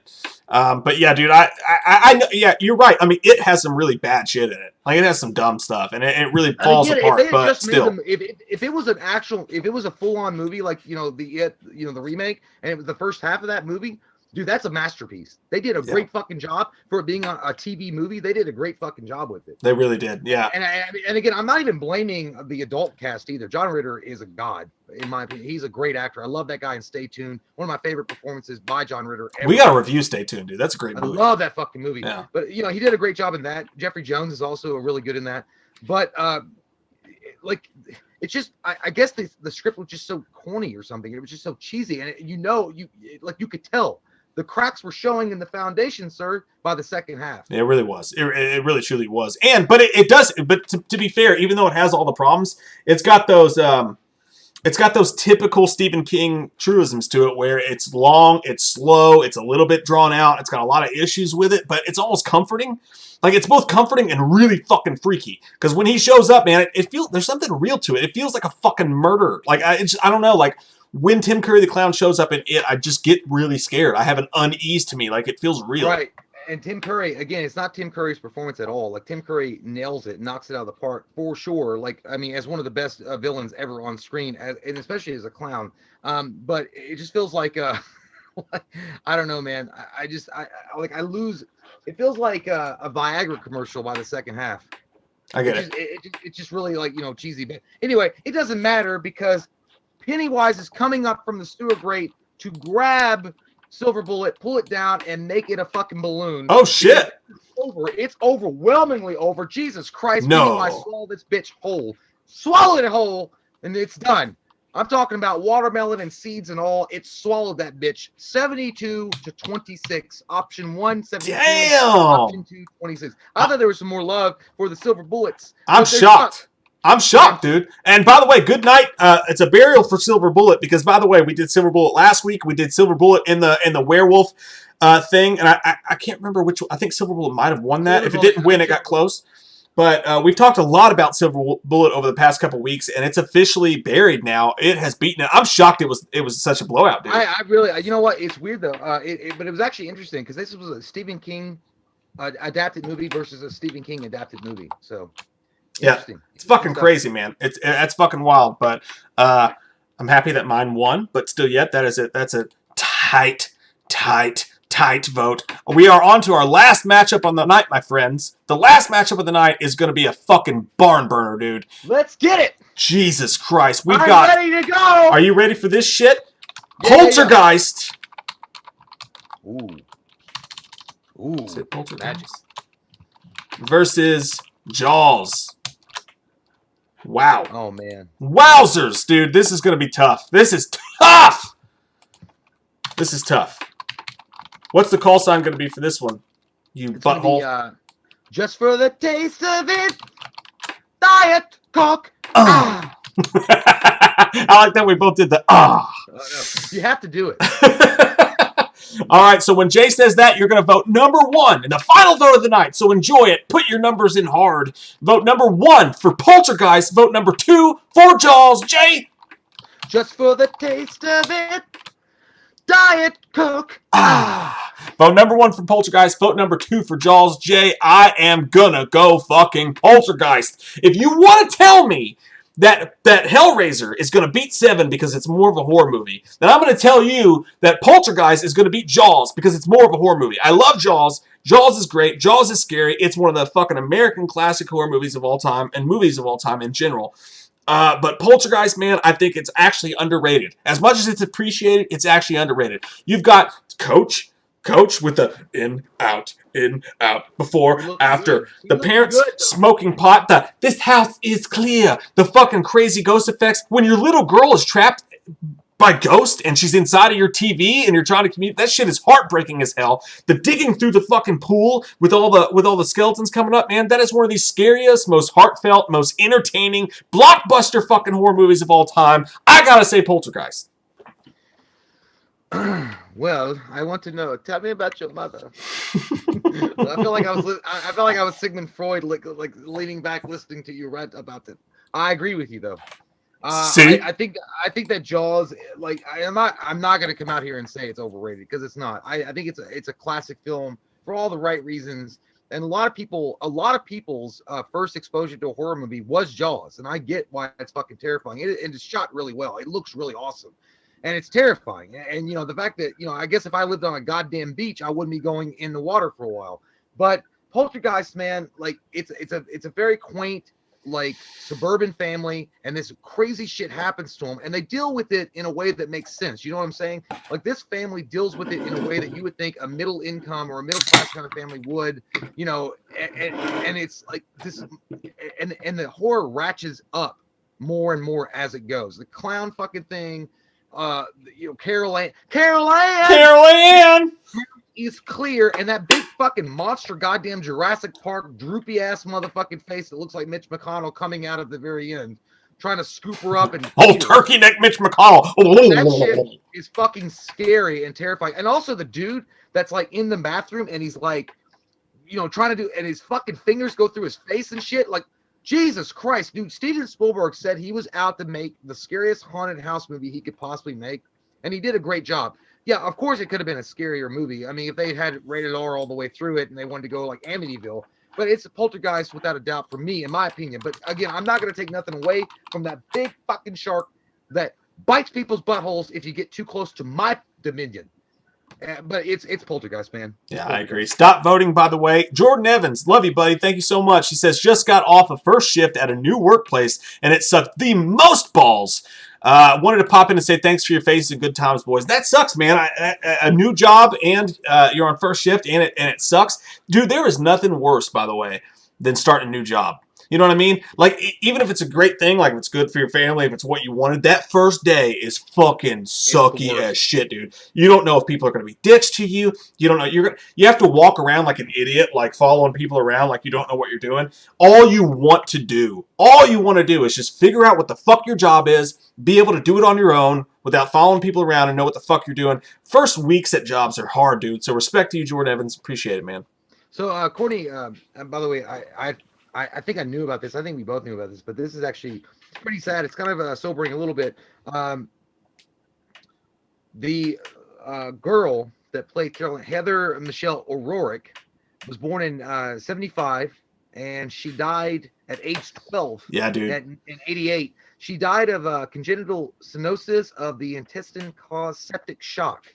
It's really fucking sad, man. That's the other thing about that movie, because she was around for Poltergeist 1, 2, and 3, and then the little girl, as young as she was, died of such a terrible thing. It's amazing. It's amazing. Like not that she died, but it's amazing, like the acting ability that she had. Yeah. And I think that the girl Heather O'Rourke would have been a great. She felt to me. She was great, man. To me, she performed and gave a level of performance as Linda Blair did as Reagan. She would have been in the same kind of like category, like revered. Yeah. In her performance as that I've heard that story, dude. That's sad as shit. There was a lot of stuff that happened on the Poltergeist set that was really fucked up, man. Like one of the girl's boyfriends or something killed her. It was really fucked up. That set was all messed up. Jamie Wright, by the way, says, thank you, by the way, man. He says, have you both seen Trolls 2? Tim Curry's Criminal Minds episodes were so damn creepy, by the way. I have seen Trolls 2. I've not seen Tim Curry's Criminal Minds, but Tim Curry's fucking amazing in everything he does. Yeah, Tim Curry is amazing. And Troll 2 is the worst, best movie I've ever fucking seen. That's the one with the guy, the fly, which, by the way, it's a meme. It was like, oh my God! I remember watching that movie when I was younger, and I think my uncle rented it. Or it was on TV or something. I was like, this is fucking terrible, but it kind of freaked me out a little bit just because it was so weird. It was just a fucking weird all over the place movie. Because I watched Troll, the first Troll, and it had nothing to do with Troll 2. But Troll 2 is fucking insane. And like there's green goo. It's like goddamn Lord Zed and Rita came down and finally won. I need to rewatch it again because it's been years since I watched it, but it was a fucking hilarious ass fucking movie for sure. It was crazy. Okay, so we got the results coming. Are we done? This is the final countdown. So, it looks like option 1 is going to 42. I don't remember what option 1 was. Poltergeist. Okay, yeah. So it's not looking good. There's a pizza. Courtney sent me a pizza like getting demolished in some kind of contraption. 42 to 72. God damn it. Yep. Are you people fucking kidding me? Are you face fucking me with an aardvark right now? It's all right. They can face fuck you all they want. Come on. And Vinny C is throwing a little extra history here. He says Heather O'Rourke died during Poltergeist 3 production. That's why when they chose to reshoot the ending, you don't see Carol Ann's face when they walk out of the mirror because Heather had already passed. Jesus Christ. Could you imagine how hard that would be to finish knowing that little girl died? Jesus. That's insane. That's rough, man. Thank you, Vinny and Courtney, for the extra info. Those guys are amazing. That's our final one of the night, guys. Jaws wins. That means that next week we've got Jaws versus It. We've got... Did Texas Chainsaw Massacre win? I think Texas Chainsaw Massacre won. Yeah, I did. Versus Silence of the Lambs and a whole litany of other good stuff. Plus, we'll finish out the final other parts of the bracket, including Psycho versus Scream, The Evil Dead versus Saw, A Nightmare on Elm Street versus Dawn of the Dead, The Lost Boys versus The Exorcist, which is going to be a fucking barn burner, dude. Jesus Lord. And we got so many great matchups coming up. Guess what, guys? It's just heating up. We're just at the top. We're not even done yet. Bitches, we haven't even got to the top. We're only maybe somewhat there, but we're not there yet. And guess what's going to happen next week? It's going to get crazier, and the week after that's going to get crazier, and we're going to have a fucking full-on goddamn good old-fashioned bar brawl because no one's going to like the ending. I cannot wait, dude. I am so excited. I am so excited to see who the final fucking champion is going to be. And don't you come to me with this. It's going to be Halloween, dude. You fucking bullshit assholes. You fucking assholes. I think it's gonna be a fun race, dude. It's gonna be fun as shit to see what happens. Sky Fraser, thank you so much. She said, "Could someone do an impression of Tim Curry's Pennywise laugh?" Love you guys. Jay, you're better at impressions than I am. I don't know. I can't. I'm drawing a blank on his laugh. I am too. Kind of. Yeah, because I don't want to do it. I don't want. Right. Let's just do a guess. Let's each do a guess of what we think Tim Curry's Pennywise laugh sounds like. Okay. All right. Go ahead. I'll go first. Okay.